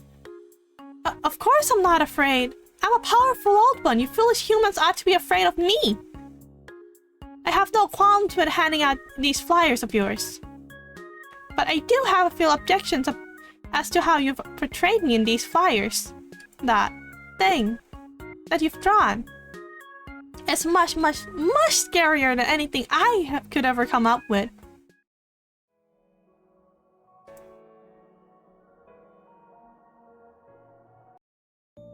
La Critura. So what do you think about this place? Do you think it's cozy? I suppose it is, yes. It's rather nice in here. It's quiet and peaceful, and it makes for quite a change from the bustling streets. But what sort of establishment is this? You don't know? I figured the sign outside would have given the game away, but maybe not. Does she really not know what this place is? She's even more sheltered than I thought. This is a cafe. Cute waitresses serve you food and drinks. You can kick back and enjoy the atmosphere. The waitresses are all very charming. You might be able to learn a little about hospitality if you hang around here. And you can relax while you're at it. This place is great! And I was also hoping we could spend more time together. She might become a bit more affectionate too. I suppose that does make sense. I did think that this place is rather soothing. Wow, for affection. Though I do not understand why the woman who greeted us was wearing such a frilly outfit. The employees here aren't idols themselves, are they? Now that's a good question. I guess you do have a point. Maids are objects of worship in a sense. You get to look at them, but you're not supposed to touch them. And they are, of course, very cute. Some people have whole shrines devoted to maids. But maids aren't idols in the traditional sense. They don't sing or dance. For the most part. Does that mean some maids do sing and dance then? In some cafes, and sure, in Akihabara. This isn't Akihabara though, and this cafe is more relaxed. The maids just call you master and mistress, and they take your orders. Sometimes they'll pipe cute messages on your omurice or chant your sundaes, so they're even more delicious. But they don't sing for you unless it's your birthday. My, how interesting. It seems that this era of humans have devised any number of curious pastimes with which to entertain themselves. I can see now why my following decreased so rapidly during the long years that I slumbered. They must have forgotten all about me in lieu of visiting these fancy maid cafes. There's no shortage of diversions in the 21st century. I know, right? That's the best part about being a human. There's always so much to do. I'm never bored. Though it'd be nice if I had money to experience everything I want, haha. Now, since we're here, why don't you try ordering something? It's a hot day, so having something to drink might help. You raised a good point. I am feeling somewhat parched. But there are simply too many drinks listed on this menu. It's difficult for me to wrap my head around all of them. I'm not sure what I want. So would you mind giving me some suggestions? Of course, I'm glad you trust me enough to ask. Now let me see. What would a cute young girl like Cuckoo want to drink?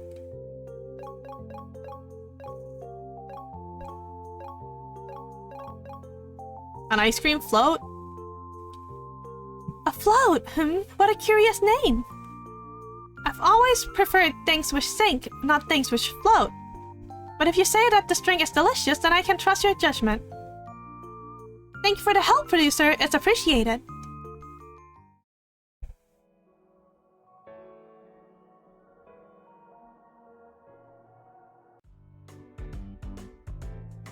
Oh wow, you do have a lot of books, producer. You must be quite the intellectual. Your shelves are positively groaning with arcane tomes. Arcane tomes? I guess that's a way of describing my collection, but you might be mistaken there. Oh, I'm not actually a big reader. Then what are all these books for? They're not regular books, they're actually manga. Manga? Yeah, they have a lot of pictures and they're pretty cool. I like manga more than proper books, but I hope you don't mind that. Oh no, these books are very interesting. I've not seen anything like them before. What? Why would I mind? Karen always told me my taste for childish, just into serious literature like sad Russian authors with long names I can't pronounce. I tried reading some of her books, but my eyes glazed over. I didn't get it at all. You sound perturbed about that. Did Karen upset you? I still cry about it every day. A while ago, Yeah, I must have had this conversation back in high school. It's not a big deal, I've moved on since then. Well, good. It would be unfortunate if you were still thinking of another woman while you have me. That would be treason, I wouldn't allow it. I'm too cute to play fiddle with another girl. Second fiddle. I forgot the word second. Now, to business. I think these books of yours look pretty interesting. Would you mind if I read some of this manga? I want to learn even more about the human world so I can better understand you humans. Then it should be easier to conquer you. I still don't get what she means about conquering us, but sure, I'm more than happy to help to share my collection with you. I have a lot of different series, but this one might appeal to you. It's about idols, there's a bit of romance too, and it's a lot of fun. Reading manga always helps me relax after a stressful day too. Though it might have turned me into a bit of an otaku. I wonder if the same thing would happen to Cuckoo. Oh, that sounds perfect! I can't wait to dig my tentacles into this. Thank you, producer, you're the best!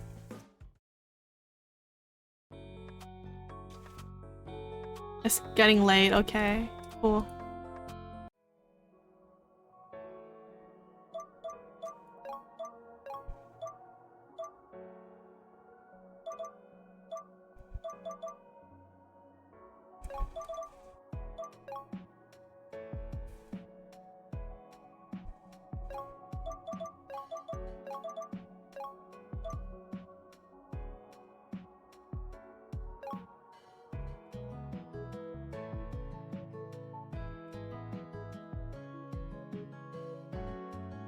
It feels a little too early to work out. Part of me resents you for this, producer. But whatever. I'll still do my best. I won't let anything get the better of me.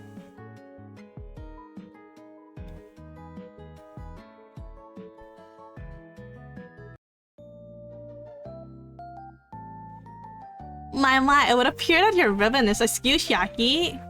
Huh? It is? Yes, indeed. You must have not fastened it properly while you were dressing after PE.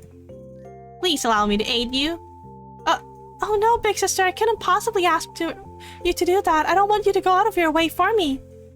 It's no effort whatsoever. Please don't worry. I'm only too happy to care for you. Nothing in this world gives me greater joy, in fact. My adorable Shiaki. Chizuru. Hey, producer, what are those two girls doing? The older one has been fussing over that little one for the last 5 minutes. This isn't some complicated human mating ritual, is it? Well, I guess you could say that. Does that mean those two girls are in a relationship? Well, I don't want to pry, but they do look very close. It's obvious they're good friends, if nothing else. Hey, Chizuru, not here. Other people will see us. My apologies, Yaki, but you're so darling I couldn't help myself. When I'm presented with something cute, it's only natural that I want to indulge myself. But you're rubbing your cheek against mine. People are going to get the wrong idea.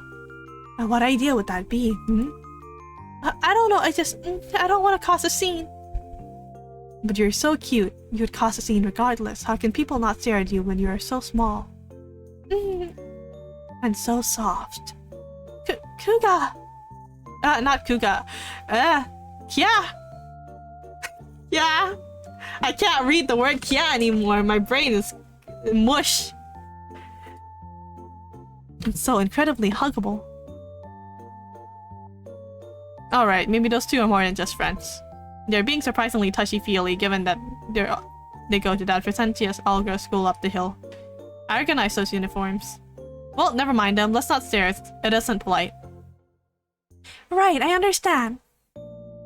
I do not want to be rude, but... Cuckoo? What is she thinking about? I've never had any reason to feel jealous of you humans before, but having a close relationship like that might not be so bad.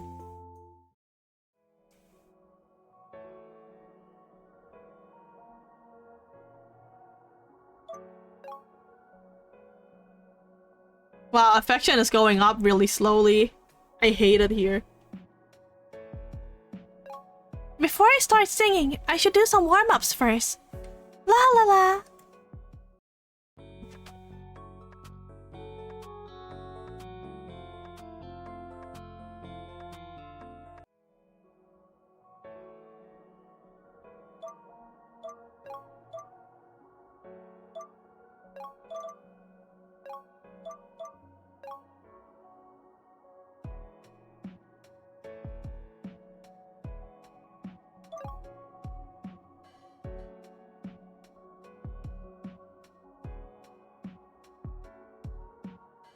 Oh, my affection goes down if I make her go jogging?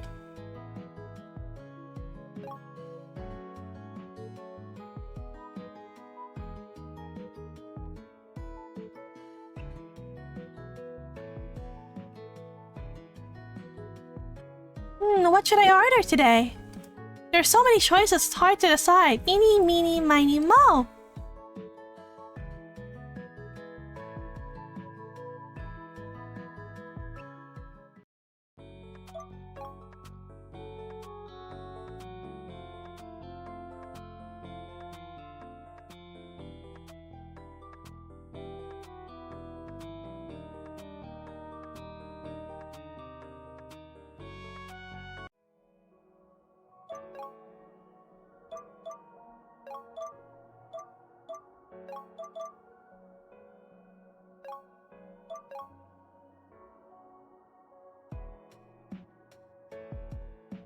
I guess I'd better hand more of these suckers out, huh?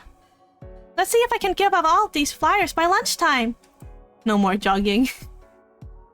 She looks so full of energy, I'm not going to let her beat me. I don't know if jogging is the right thing to do if it like lowers everything, you know?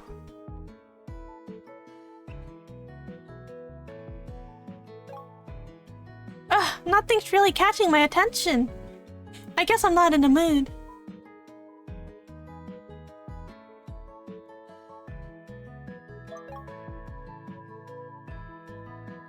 I need to let her sleep in. Her stress is getting a bit high. Apparently this game has 28 different endings. I don't think I'm going to go through all of that.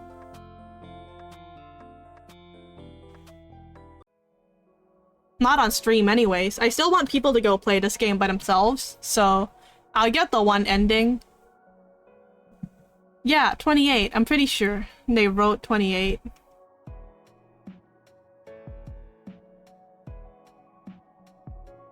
Yeah, it's 60k words worth of text and 28 different endings to unlock.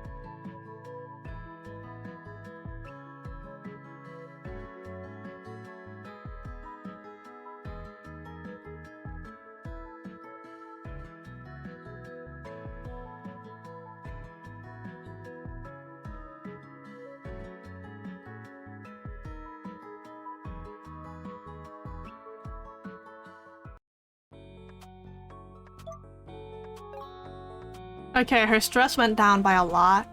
That's good.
Going to karaoke is always good because she gets to sing and relax at the same time, so I can raise her stats while also lowering the stress stat. It's a nice sunny morning, so we should use that to the fullest. There should be a lot of people wandering around the streets right now, so we should get out there and start handing out flyers. They won't distribute themselves. Wait a moment, producer! Huh? What is it? Is Cuckoo still sleepy? It is pretty early in the morning, but she's already gotten dressed.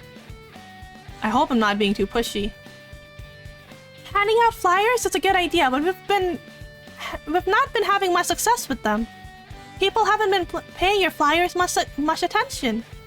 And I think I know why. Well, how do I put this? I don't want to be too blunt and crush your fragile human ego, but these flyers are awful. Awful? So much for sparing my fragile human ego. But I worked so hard on them! I understand that, and I appreciate the effort you've put in. But your artistic skills aren't up to snuff. This thing in the flyers look nothing like me.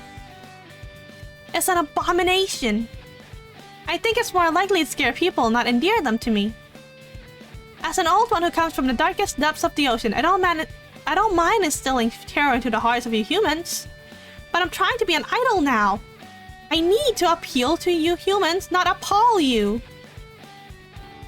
I don't want people to know I'm an old one until it's too late, and they've already fallen for my charms. So I think those flyers need some reworking. Do you mind? Well, if you're so sure. Though I thought my art looked pretty cute myself. So, what do you think? Is this an improvement? Oh my god. Cuckoo can draw! I don't want to admit it, but after she made fun of my artwork. But this is pretty good.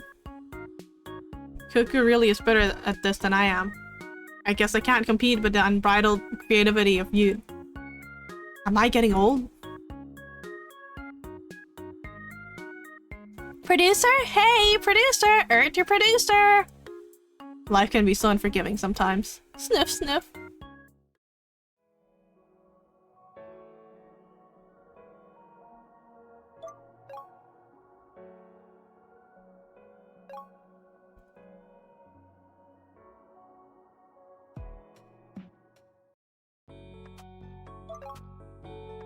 Okay, singing is at 52, that's good. Dancing is at 42, charm at 48, affection 17, stress 42. We're still good.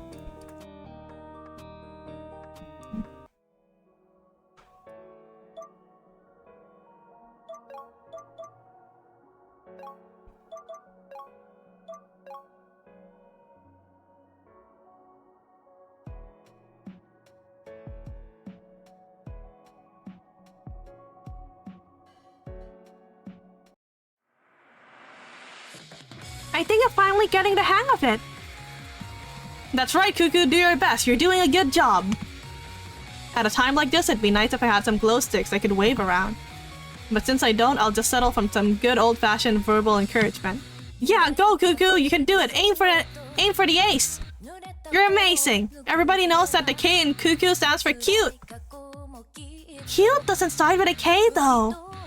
Maybe not, but kawaii does! Whatever. Why are you making so much noise anyways? It's difficult to concentrate when you keep shrieking like that. Oh, was I shrieking? You were, quite a lot. It was very distracting.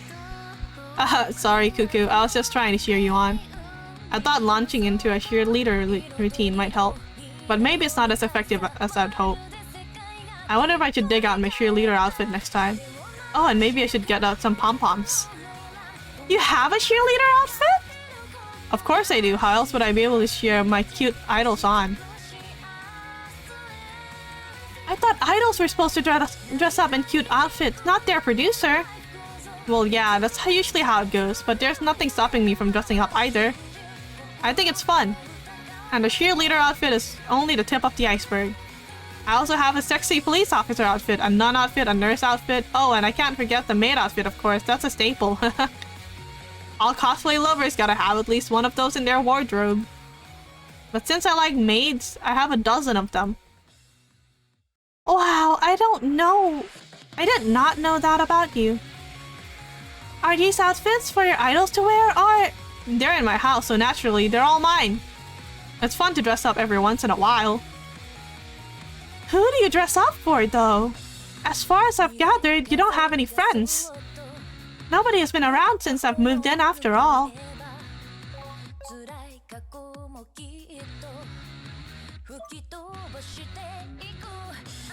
Self-satisfaction is important, I suppose. But aren't all these silly outfits a drain on your finances? It's an expensive hobby, yeah. But it's fine as long as I'm having fun. I think you have a little too much fun. You're so laissez-faire. I don't want to end up being a useless person like you. So I'm going to keep on dancing. You can cheer me on if you'd like, but try not to get in my way again. Otherwise, I'll be upset with you.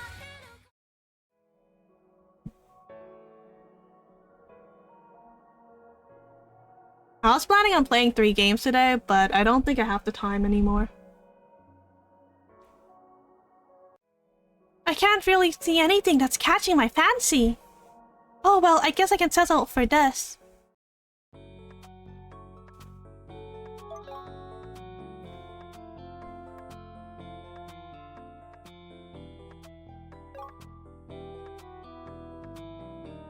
Okay, time to sleep in.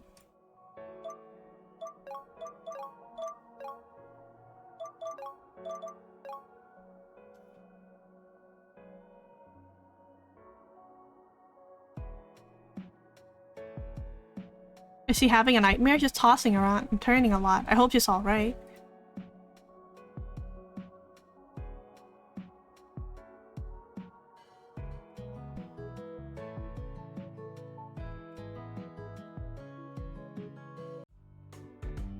Hey, producer!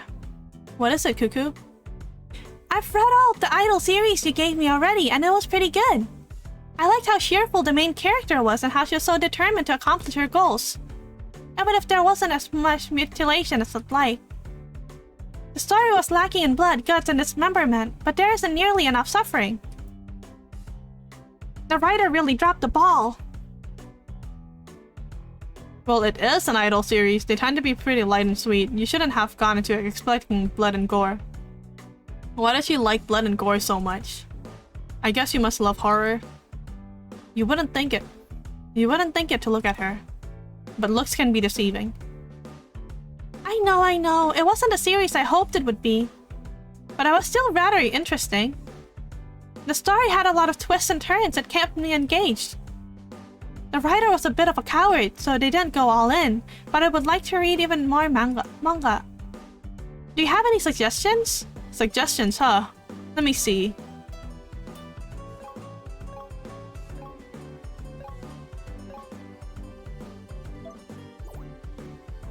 Oh, if I read more horror stories, will I be able to see people with their insides torn out? That's right. And their limbs hideously mangled? Yes. And their flesh seared off their bones? You've got it. And their fingernails torn out? Absolutely. And their toes stopped on the edge of a coffee table? Of course you- oh no. Wait, scratch that. That last one's a bit too sadistic. Oh, it's my inner old one must be coming out again.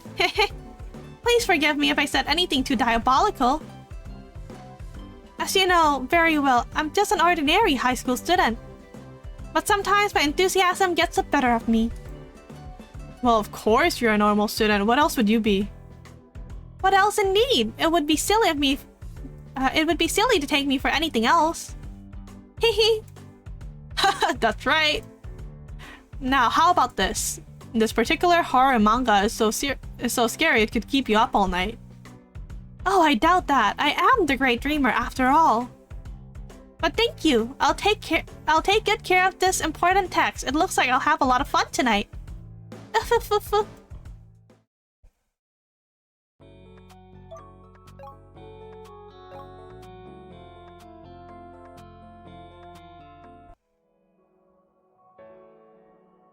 Okay, let's see. I need dancing to go up.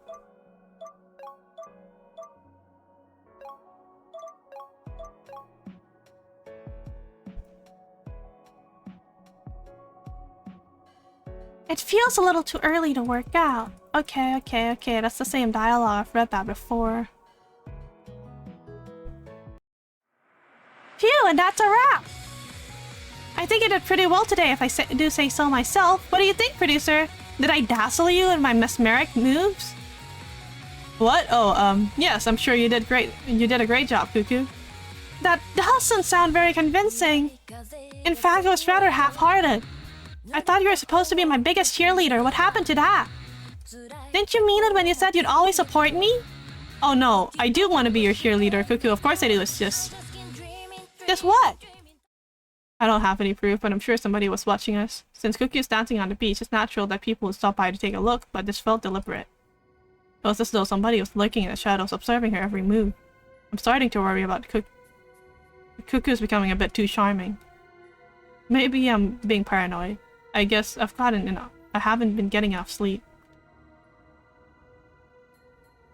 Crap, now Cuckoo's getting mad. I don't want to worry her, so maybe I should make something up. But I'm not very good at lying either. She'll see through me in a second. What should I say?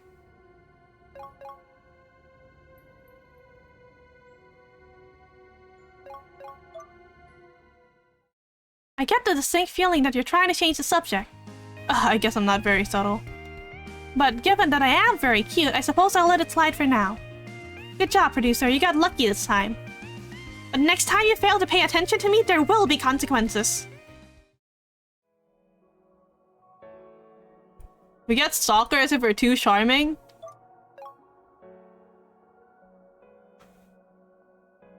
Oh boy.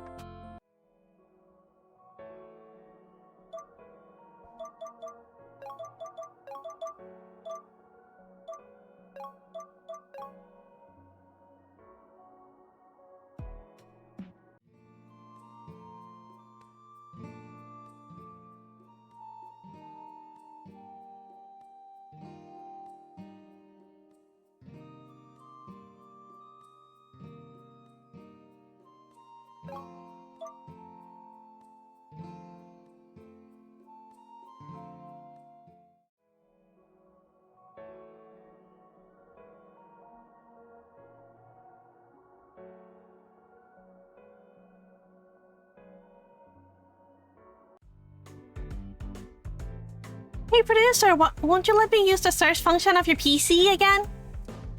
I want to look up some photos of drowned corpses now.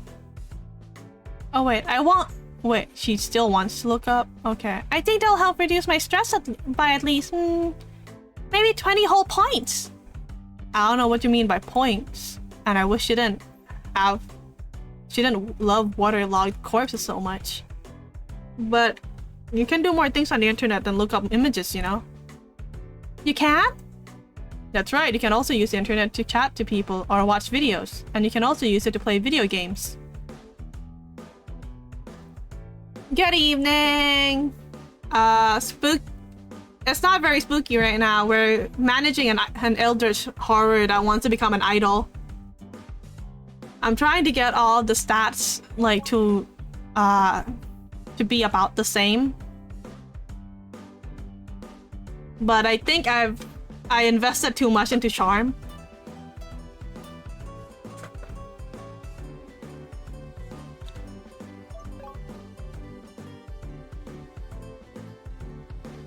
Yeah, I play a few myself. I've been playing this one MMORPG that's really good.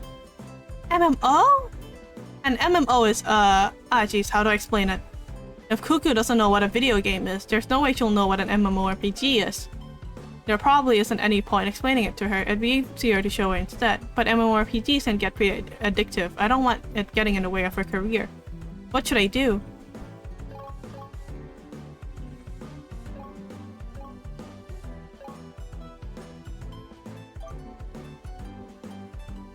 Oh, you get to play as wicked monsters in these so-called horror games and reduce puny mortals to bloody chunks? Well, games are all about challenge, so usually it's the opposite. The opposite? Yeah, there's a lot of spooky monsters in horror games, but you don't usually get to control them. Instead, you have to run away from them. What?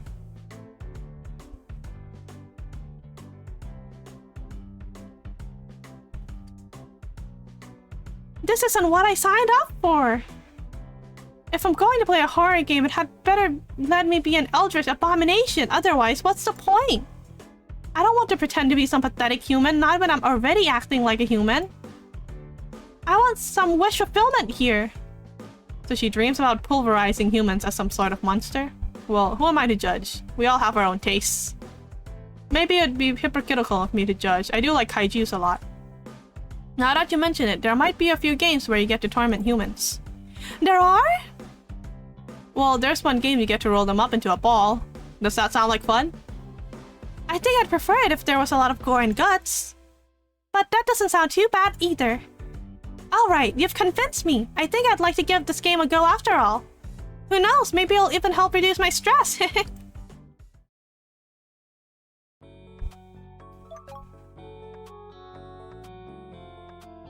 At least one horror game that's exactly about being an eldritch horror carrying through humans in a laboratory. Eh, really? There's a game like that?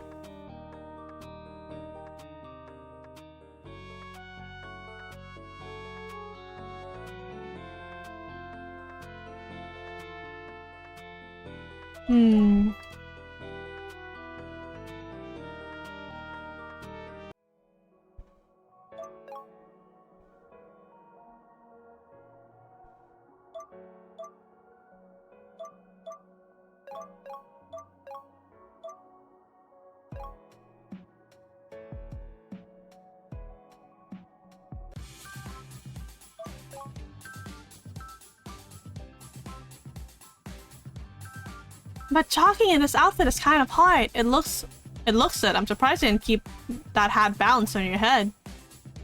That's what you're wondering about? Well, yeah, it's such a tiny hat and you jog so quickly. How come it doesn't fall off?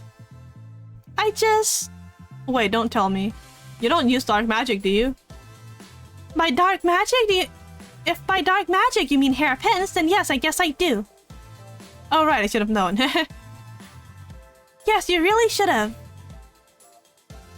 I might be incredibly strong, but I'm not going to waste my efforts using arcane art to keep my hat on my head. That would be really inefficient, silly producer. I guess so. I'm still not sure what she means by being strong. But she does have a lot of stamina. Her running times have improved a lot, but... Well, if it's hard to run in those clothes, why don't I buy you something more appropriate? The name's called Carry On. I'll check it after stream. You can't go wrong with spats. Oh, are you offering to pay me tribute, producer? I don't know if I'd term it like that. I was thinking more of buying you a gift. Hey, it's alright. I appreciate the offer, but I'm not interested in buying any running gear. And why's that? Because it wouldn't be as cute as my usual outfit, obviously. I'm an idol, so I've got to look adorable at all times, even when I'm working out. It's the law.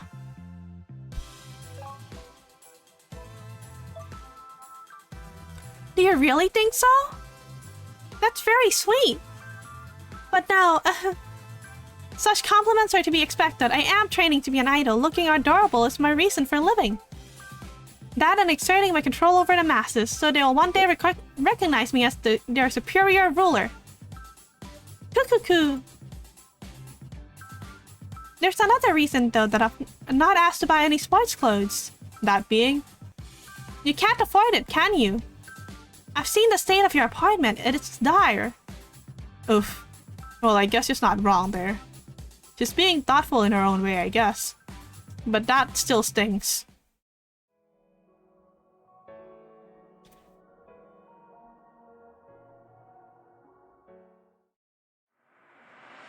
Alright, that's a wrap!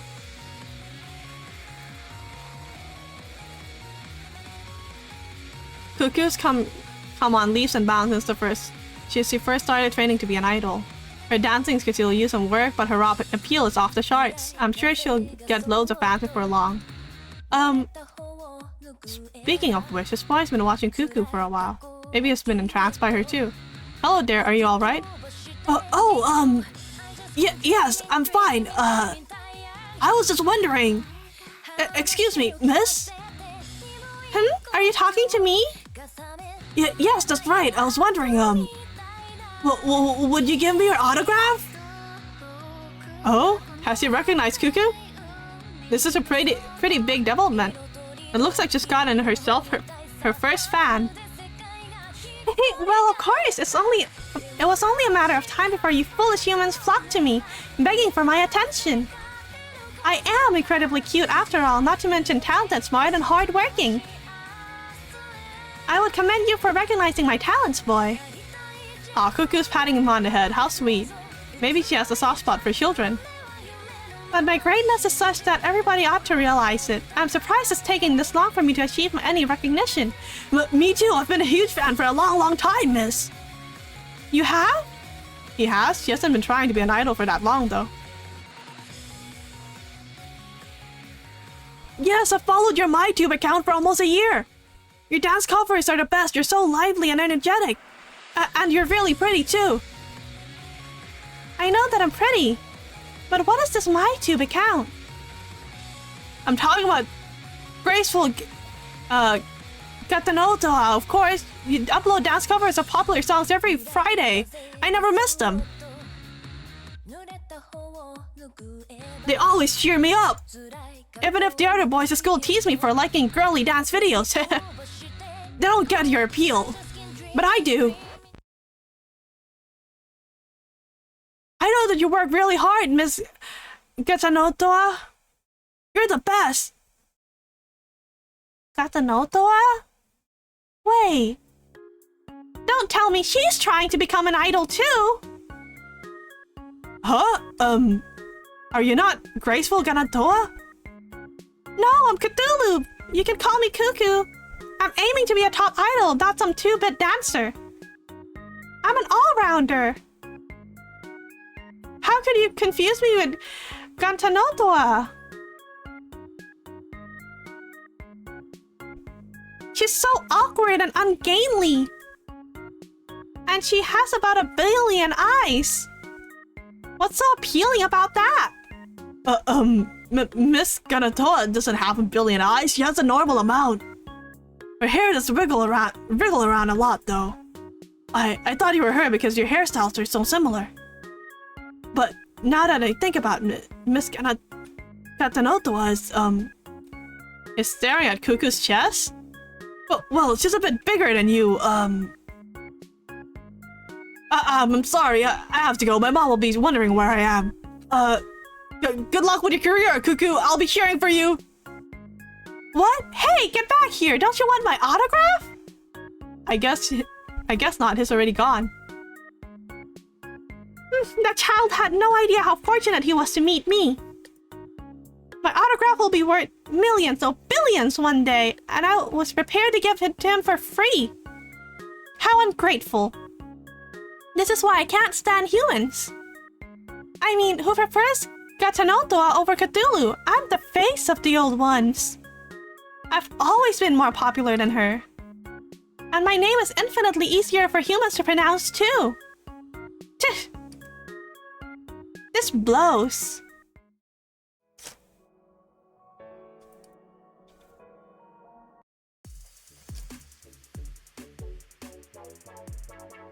The drinks they serve at this place are so good!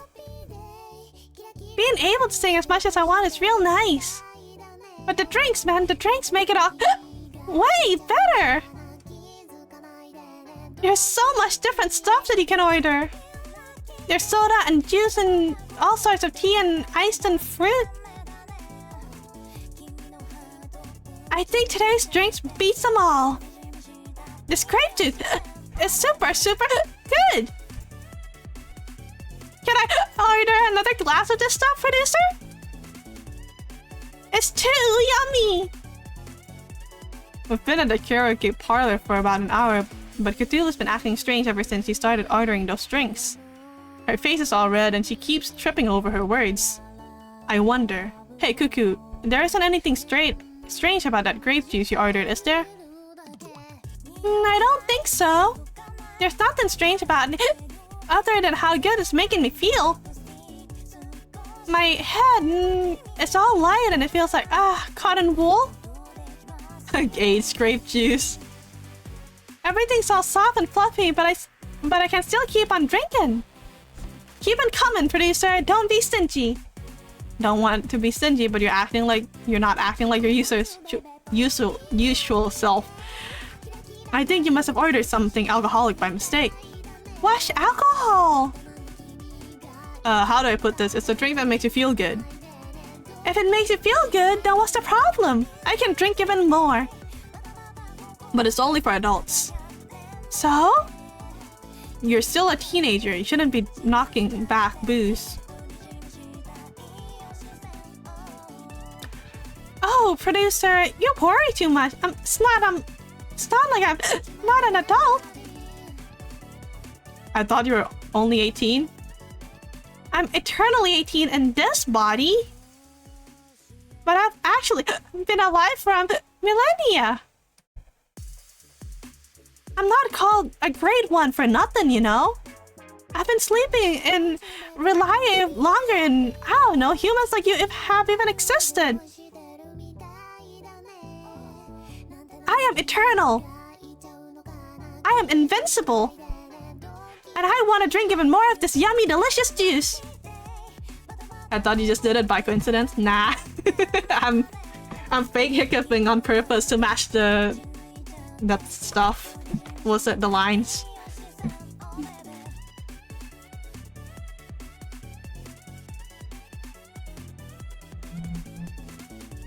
I'm a great old one, you know? You can't tell me what to do.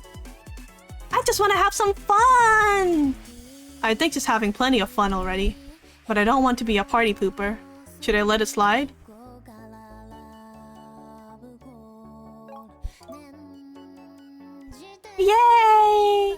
you, producer, for seeing things my way. You're not that bad after all. Not that I really needed your permission to keep drinking or anything. Now, I want to drink even more delicious juice. The night's still young, and I can keep on going. Let's do this thing! Did I not eat enough breakfast? I'm getting hungry. Ah, that really hits the spot. This is some good damn juice, and I feel like a soap bubble. It's like all my worries are melting away. I'm so floaty, this body isn't enough to contain me anymore. Hey, can't hold myself back. I'm sorry, producer, I'm gonna burst.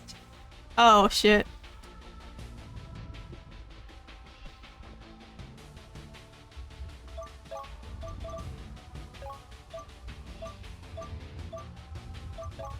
Let me roll back.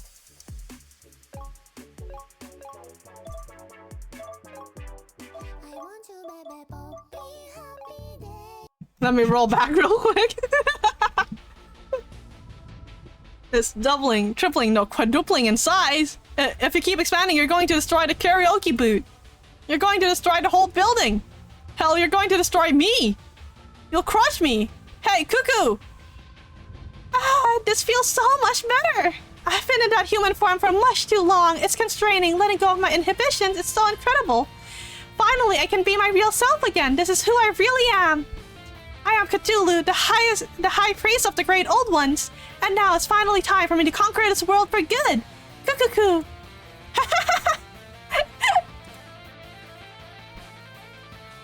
Ending 10. The end of the world as we know it.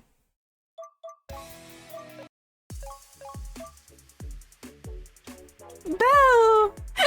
You're so freaking boring, producer! Stop being such a meanie! I'm not being mean, I'm just trying to look out for you. Great old one or not, it's obvious you're not used to drinking. Now let me be a reasonable adult for once in my life. I wonder what her hangover was like.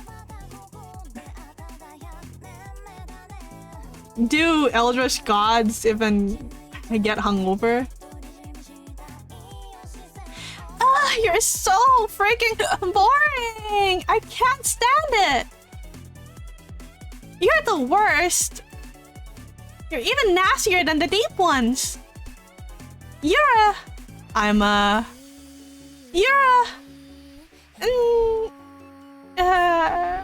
It looks like she just had a little too much after all. She's passed out.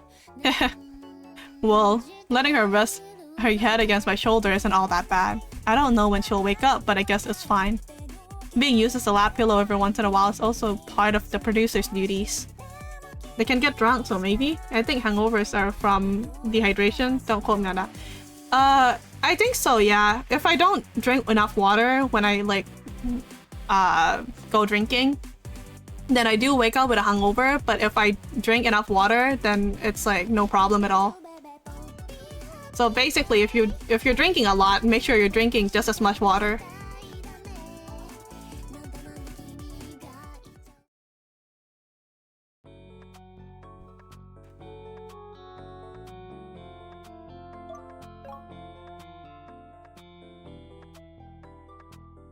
It's getting a bit too stressed.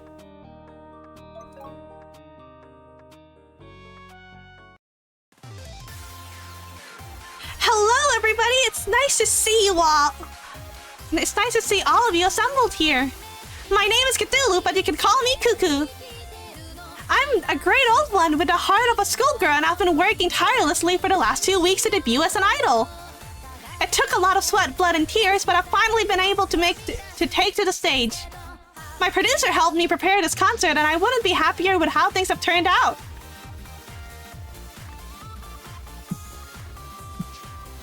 It's so gratifying to see so many of you this lovely night. Not... Producer! Yes? What in the name of chub nigger is going on? I've been working tirelessly for my debut, but hardly anybody is here. I know, I can see that. I did try to publicize your first concert, but... But nothing! This is a nightmare. No, worse than that. This is an embarrassment. I can hardly believe how low the turnout is. It's almost as if you've been trying to sabotage me. You haven't been organizing my schedule in a way to make me fail, have you? But what? Of course not. Don't be absurd. I'm your producer, Cuckoo. I have your best interests at heart. I really have been trying, but... I've already said, but nothing! I'm too disheartened to listen to your excuses. You have proven yourself to be an incompetent, bumbling ingrate. And I have no further use for you, nor your kind in general. I'm tired of humans. If they cannot recognize my genius, then they do not deserve to exist. Now listen to me. The handful of pitiful, squirming worms who have shown up today shall be the very first to hear of this decree. I might be a great old one, but my heart is that of a maiden's. It is easily trampled, and your cruel indifference has crushed it. I no longer wish to appeal to you. So instead, I shall annihilate you. Annihilate? How do you read that word?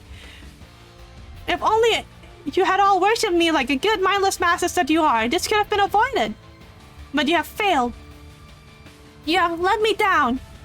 Now I will make you all drown. Just try and ignore me now! Huh? What's going on? I thought this girl was putting on a concert. Is she part of some weird cult instead? There's no way she can drown us all. Can she? Why is the ground shaking? The sea is churning.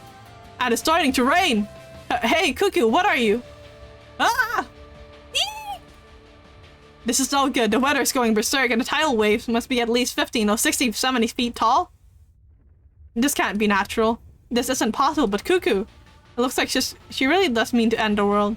I don't know how she came to be so powerful, but there's no point in worrying about it now. We're all going to die, and there's nothing I can do about it. Ending 24, closed down. What the fuck? Okay, let's do this again.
Wait, what? I don't have to get fired?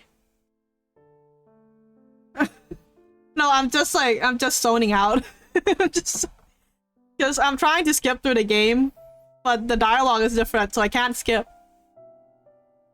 No, despite being told, if you show nothing but determination to keep clinging to your job, thankless though it might be. I think that's very admirable. And if you are capable of change, I'd very much like to see it. Karen! Oh my gosh, she's being so nice to me. I was freaking out when she started talking about firing me, but it looks like things will work out alright after all. Thank you, Karen, for seeing the hidden potential in me and nobody else could. I know I'm not the best producer out there, but I didn't think that would work, to be honest. I was sure you were going to throw me out of your office. But if you're alright at working with a failure like me, then I'll keep doing my very best. Thank you so much for this opportunity. I won't let you down. That's very reassuring. I'm glad you have so much determination. Though I do have one reservation about what you just said, which is... you called yourself a failure. But I don't believe that. I don't work with failures. I think you're a diamond in the rough. Just need to be matched with the right idol, then I'm sure you'll shine. We'll take the world by storm, and we'll do it together. I can't think of anybody else I'd rather work with than you, my dearest friend. Meanwhile...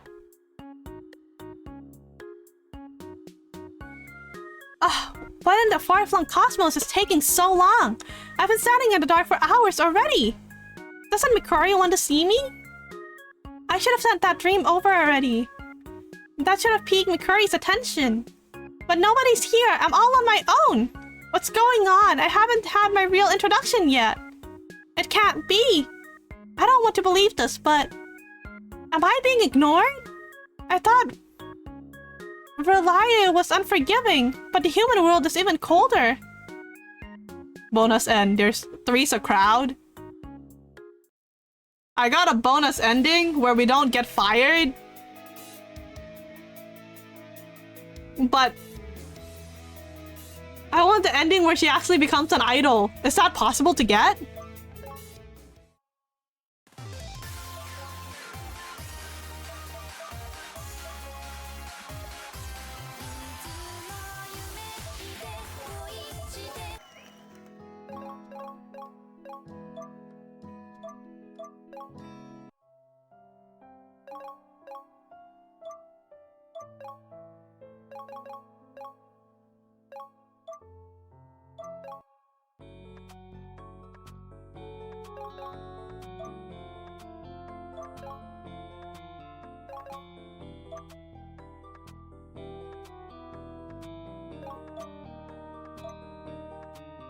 Hello!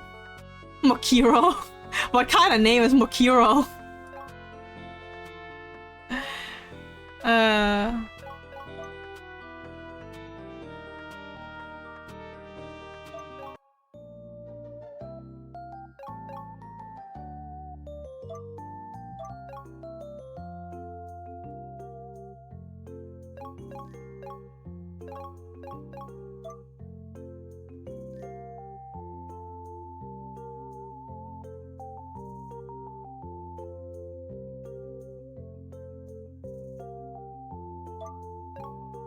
Does Mikori have a meaning? The me in the name comes from my actual name.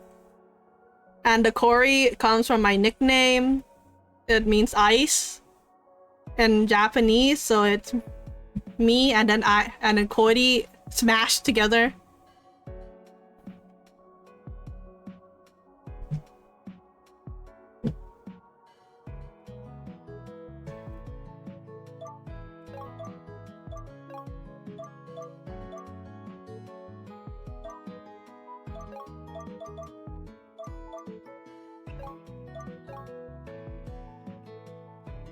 You know what game gives you a convenient guide to the true end and features an entire line of voice acting by her favorite Doctuber Sempre?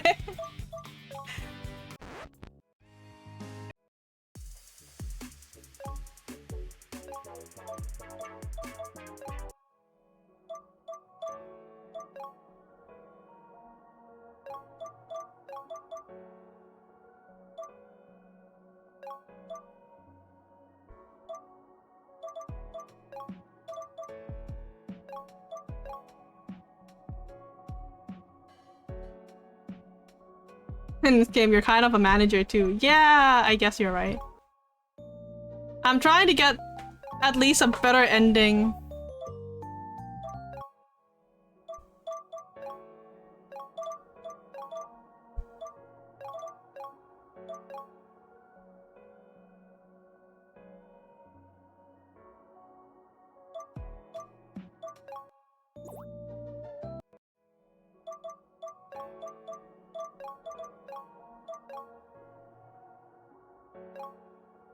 Do you redeem all the codes for the Genshin I posted on Discord? Not yet. Yeah, right? Would suck if you can't actually do it.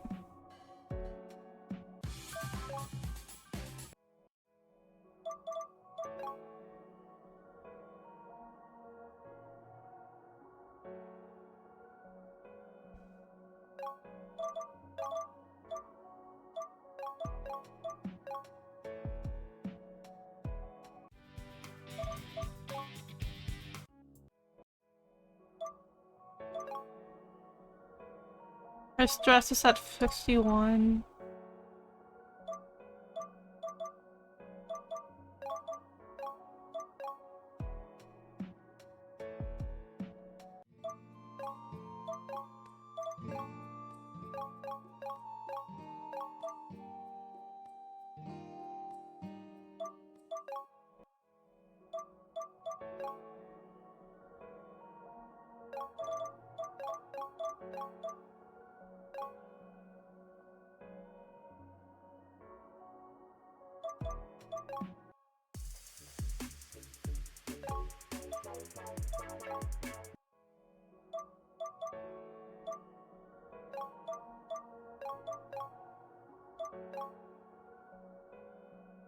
need to get her dancing skills up.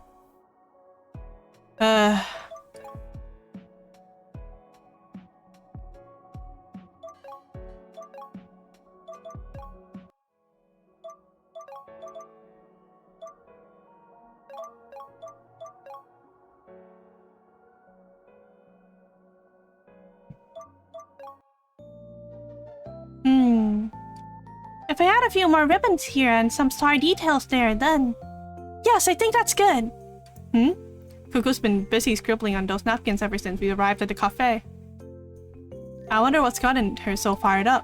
What are you doing, Cuckoo? I was wondering when you'd ask. Gorge your unworthy human eyes on this, producer. Has she been sketching out some clothes? Considering she drew this on a few crumpled napkins, this is pretty detailed. Now that I think about it, this looks a little like the outfit she drew for herself in our updated flyers. I guess it is pretty cute. What are you doing, Cuckoo? I've been designing some cute clothes for my big debut, of course. I might have been working my poor squishy tentacles to the bone in the pursuit of becoming an idol. Your tentacles have bones? I'm really starting to wonder about her anatomy. But I don't have a new shiny outfit prepared for my debut. I can hardly stand on stage in front of my fans wearing this plain uniform. And wearing your old shirt would be an even worse look. If I'm going to be an idol, I'll have to take every single aspect of this seriously. So I was thinking, I should get an outfit tailor-made for my big debut. What do you think about this, producer? Isn't my design cute? It is very cute, yeah. She always calls herself an old one, but her design sensibilities are actually pretty modern. But it looks complicated. Like, there's a lot of frills and ribbons and all sorts of fiddly details. Well, of course there are! Fiddly details are an important part of any idol's attire. Without all of these little stars, it wouldn't pack the visual punch that I'm after. If I don't stand out, all of my hard work will be for nothing. I get that. No, we don't have much time to get this outfit put together. This would cost a lot of money even if it wasn't a rush job. I think the seamstress usually charge extra if they're given tight deadlines. And what would you know about seamstresses, huh? Your clothes are so drab and dull, I doubt you've ever had anything professionally tailored in all your life. Ow, why does she have to always insult me? I thought we'd be getting along pretty well recently, too.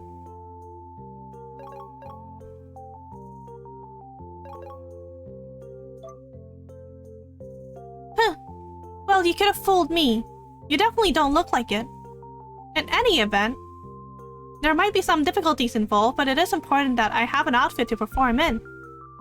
You want me to make a good impression, don't you? Of course I do, but... Then it's fine. Money shouldn't matter. You can afford to splash out for my sake. Don't I deserve the best? You do, but the money does matter. If the cockroaches would behave and pay their share of rent, I wouldn't be in so much trouble, but... Excuse me? Oh, are you here to take away dirty plates? I am, yes, but I couldn't help but overhear your conversation. You said you were looking for a seamstress? That's right, but do you happen to know anybody? Well, I've actually done a bit of sewing in my time myself. I'm the person who sewed all the outfits for the maids here, you see. I sew a lot of my own clothes, too. I like sewing a lot, but I'm too awkward to take on commissions. It's hard for me to interact with clients, but you've been here often enough that I kind of know you. I wouldn't mind sewing your outfit if you really want. And I wouldn't mind doing it for free either. You wouldn't? Of course, having a real idol wearing one of my outfits on stage would be rewarding enough in itself. If there's one thing I love more than sewing, it's cute girls. And you're very cute, Miss Cuckoo. I may actually be honored if you'd let me take care of the task. I'll sew non-stop throughout the night until your outfit is complete. I won't stop even if I sew my fingers in the machine and bleed over the fabric. With no pain, there's no gain after all. Well, you don't need to go that far. I don't want to exploit you, but if you really don't mind... I don't! Please work me harder, mistress. You would enjoy it. I would enjoy it. As you ought. Sewing an outfit for a mighty old one such as myself is a great privilege. I'm glad that you at least know your place, you foolish maid. Indeed I do. My place is beneath your heels, Lady Cuckoo. But please step on me. Well, this has taken a strange direction. I didn't know this nameless maid had a thing for being punished. But it looks like it's all working out in our favor. I guess I'll take that as a victory.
Man.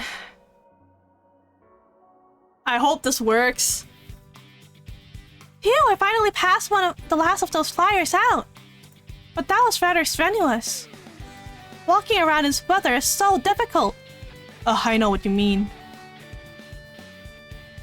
Handing those flyers out took longer than expected. People weren't very interested, probably because it's so hot. I thought relaxing in this part might make us feel better, but it's warm here too. I feel like I'm melting.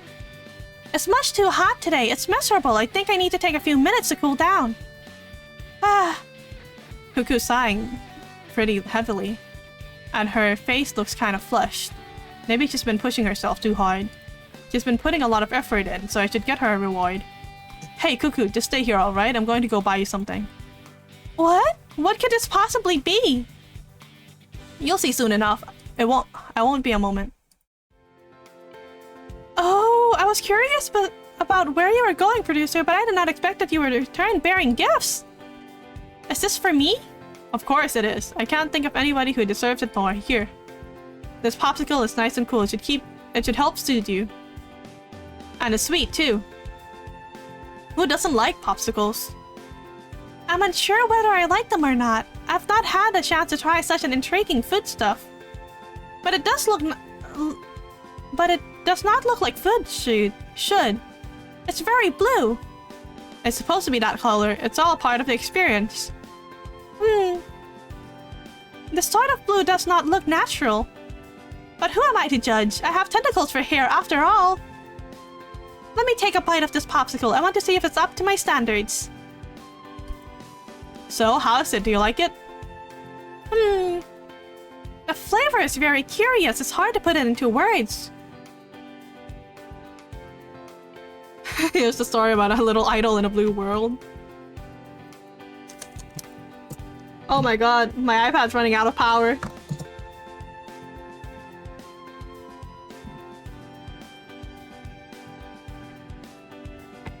It's okay, I charged it. It's surprisingly tasty. Phew, I'm glad she likes it. Cuckoo has strange taste, so I was worrying.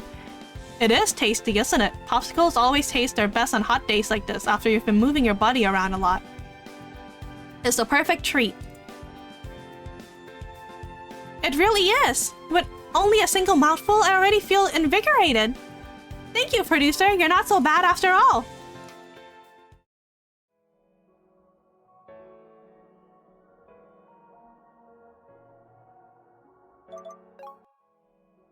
Okay, last day. Last day.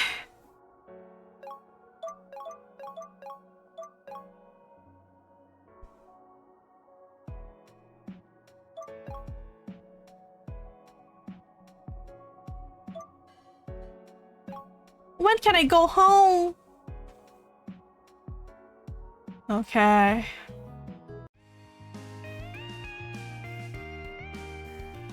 Yeah? What was that? Yeah! Meow. Oh my, I didn't think I'd get interrupted mid-song, and by such a cute little creature, too! Well now, aren't you darling? How charming! Oh, producer! It would appear this little one has taken a liking to me. He has climbed onto my lap. And now he's trying to bat at my hair. I think that he and I are going to get along swimmingly. Can I keep him? I should have known. I should ask this. True, that cat does seem to be paying Cuckoo special attention, but I don't know if it wants to make friends. It keeps trying to chomp on her pigtails. Could it be? He doesn't think her pigtails are edible, does she? They are squirming around a lot, and they do look like tentacles. I know Cuckoo's hair isn't really made of tentacles, but how's this cat to know any better? It's cute she likes it so much, but...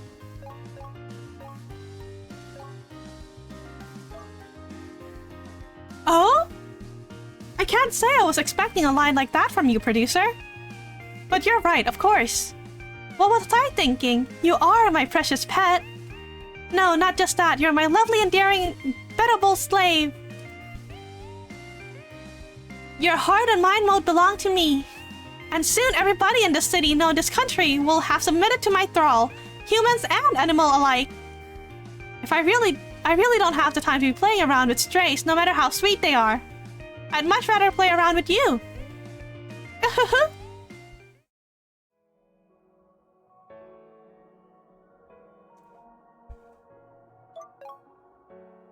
We got singing to 92 and charm to 88.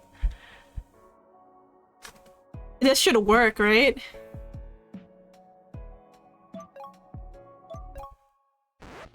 It's not working!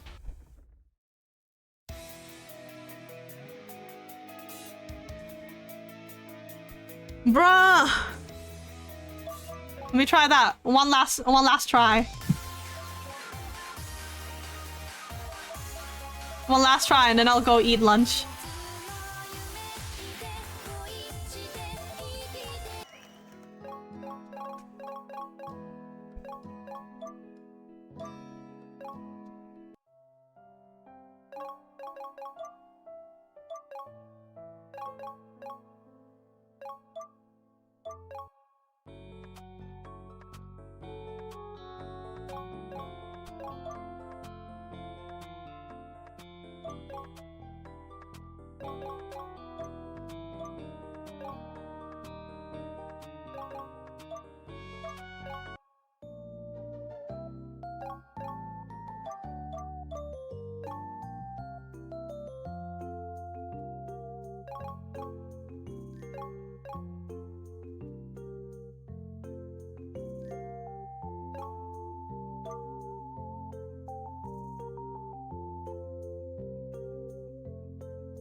Okay.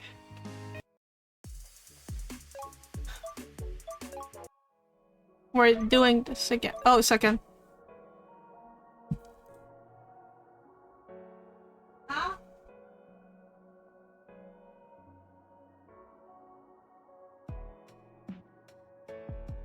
Okay, back. I'm being called for lunch. This is going to be a quicker run, hopefully. And hopefully we get a different ending.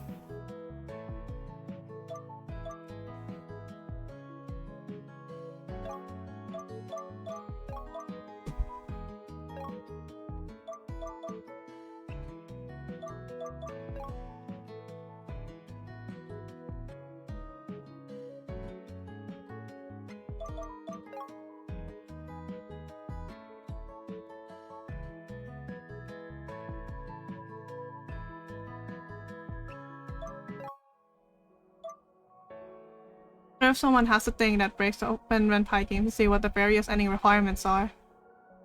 I think you can do that yourself. If you look at the game's code, probably.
Come on.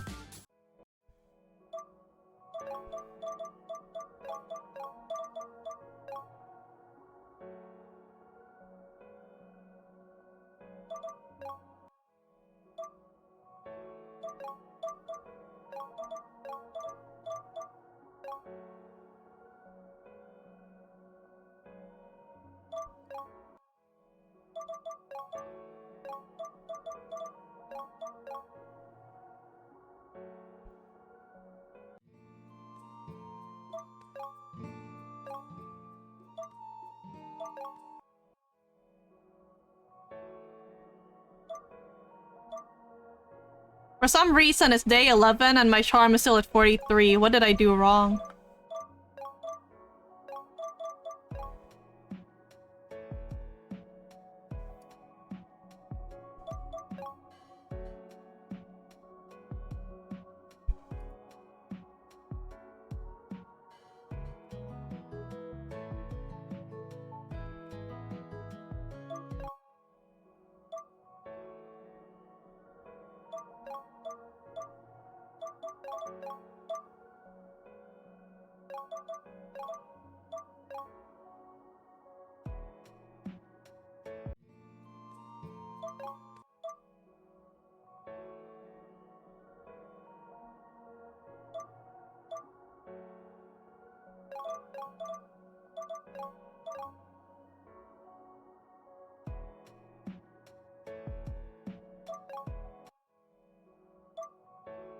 Oh, this is not gonna work out.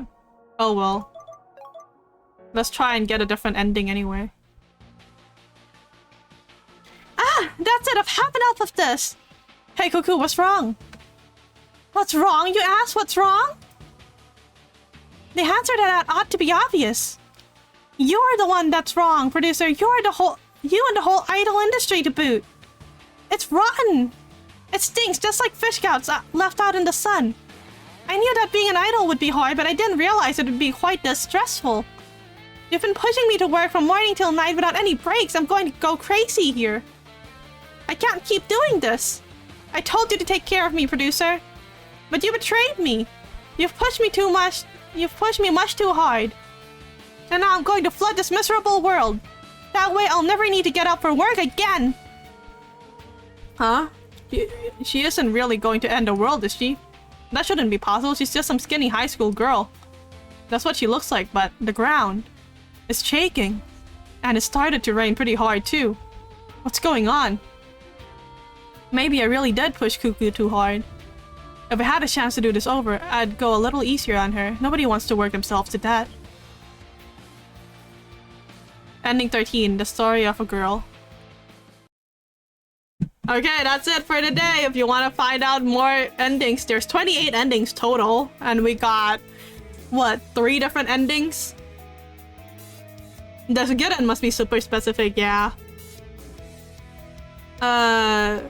There's 28 endings total. If you want to find out other endings, you should probably play the game for yourself. And that would be it for today. I'm going to go eat lunch. Thanks for being here, and I'll see you guys again tomorrow. I think. Oh, no, not tomorrow. I'll see you guys again on the day after. I have class tomorrow. Bye now.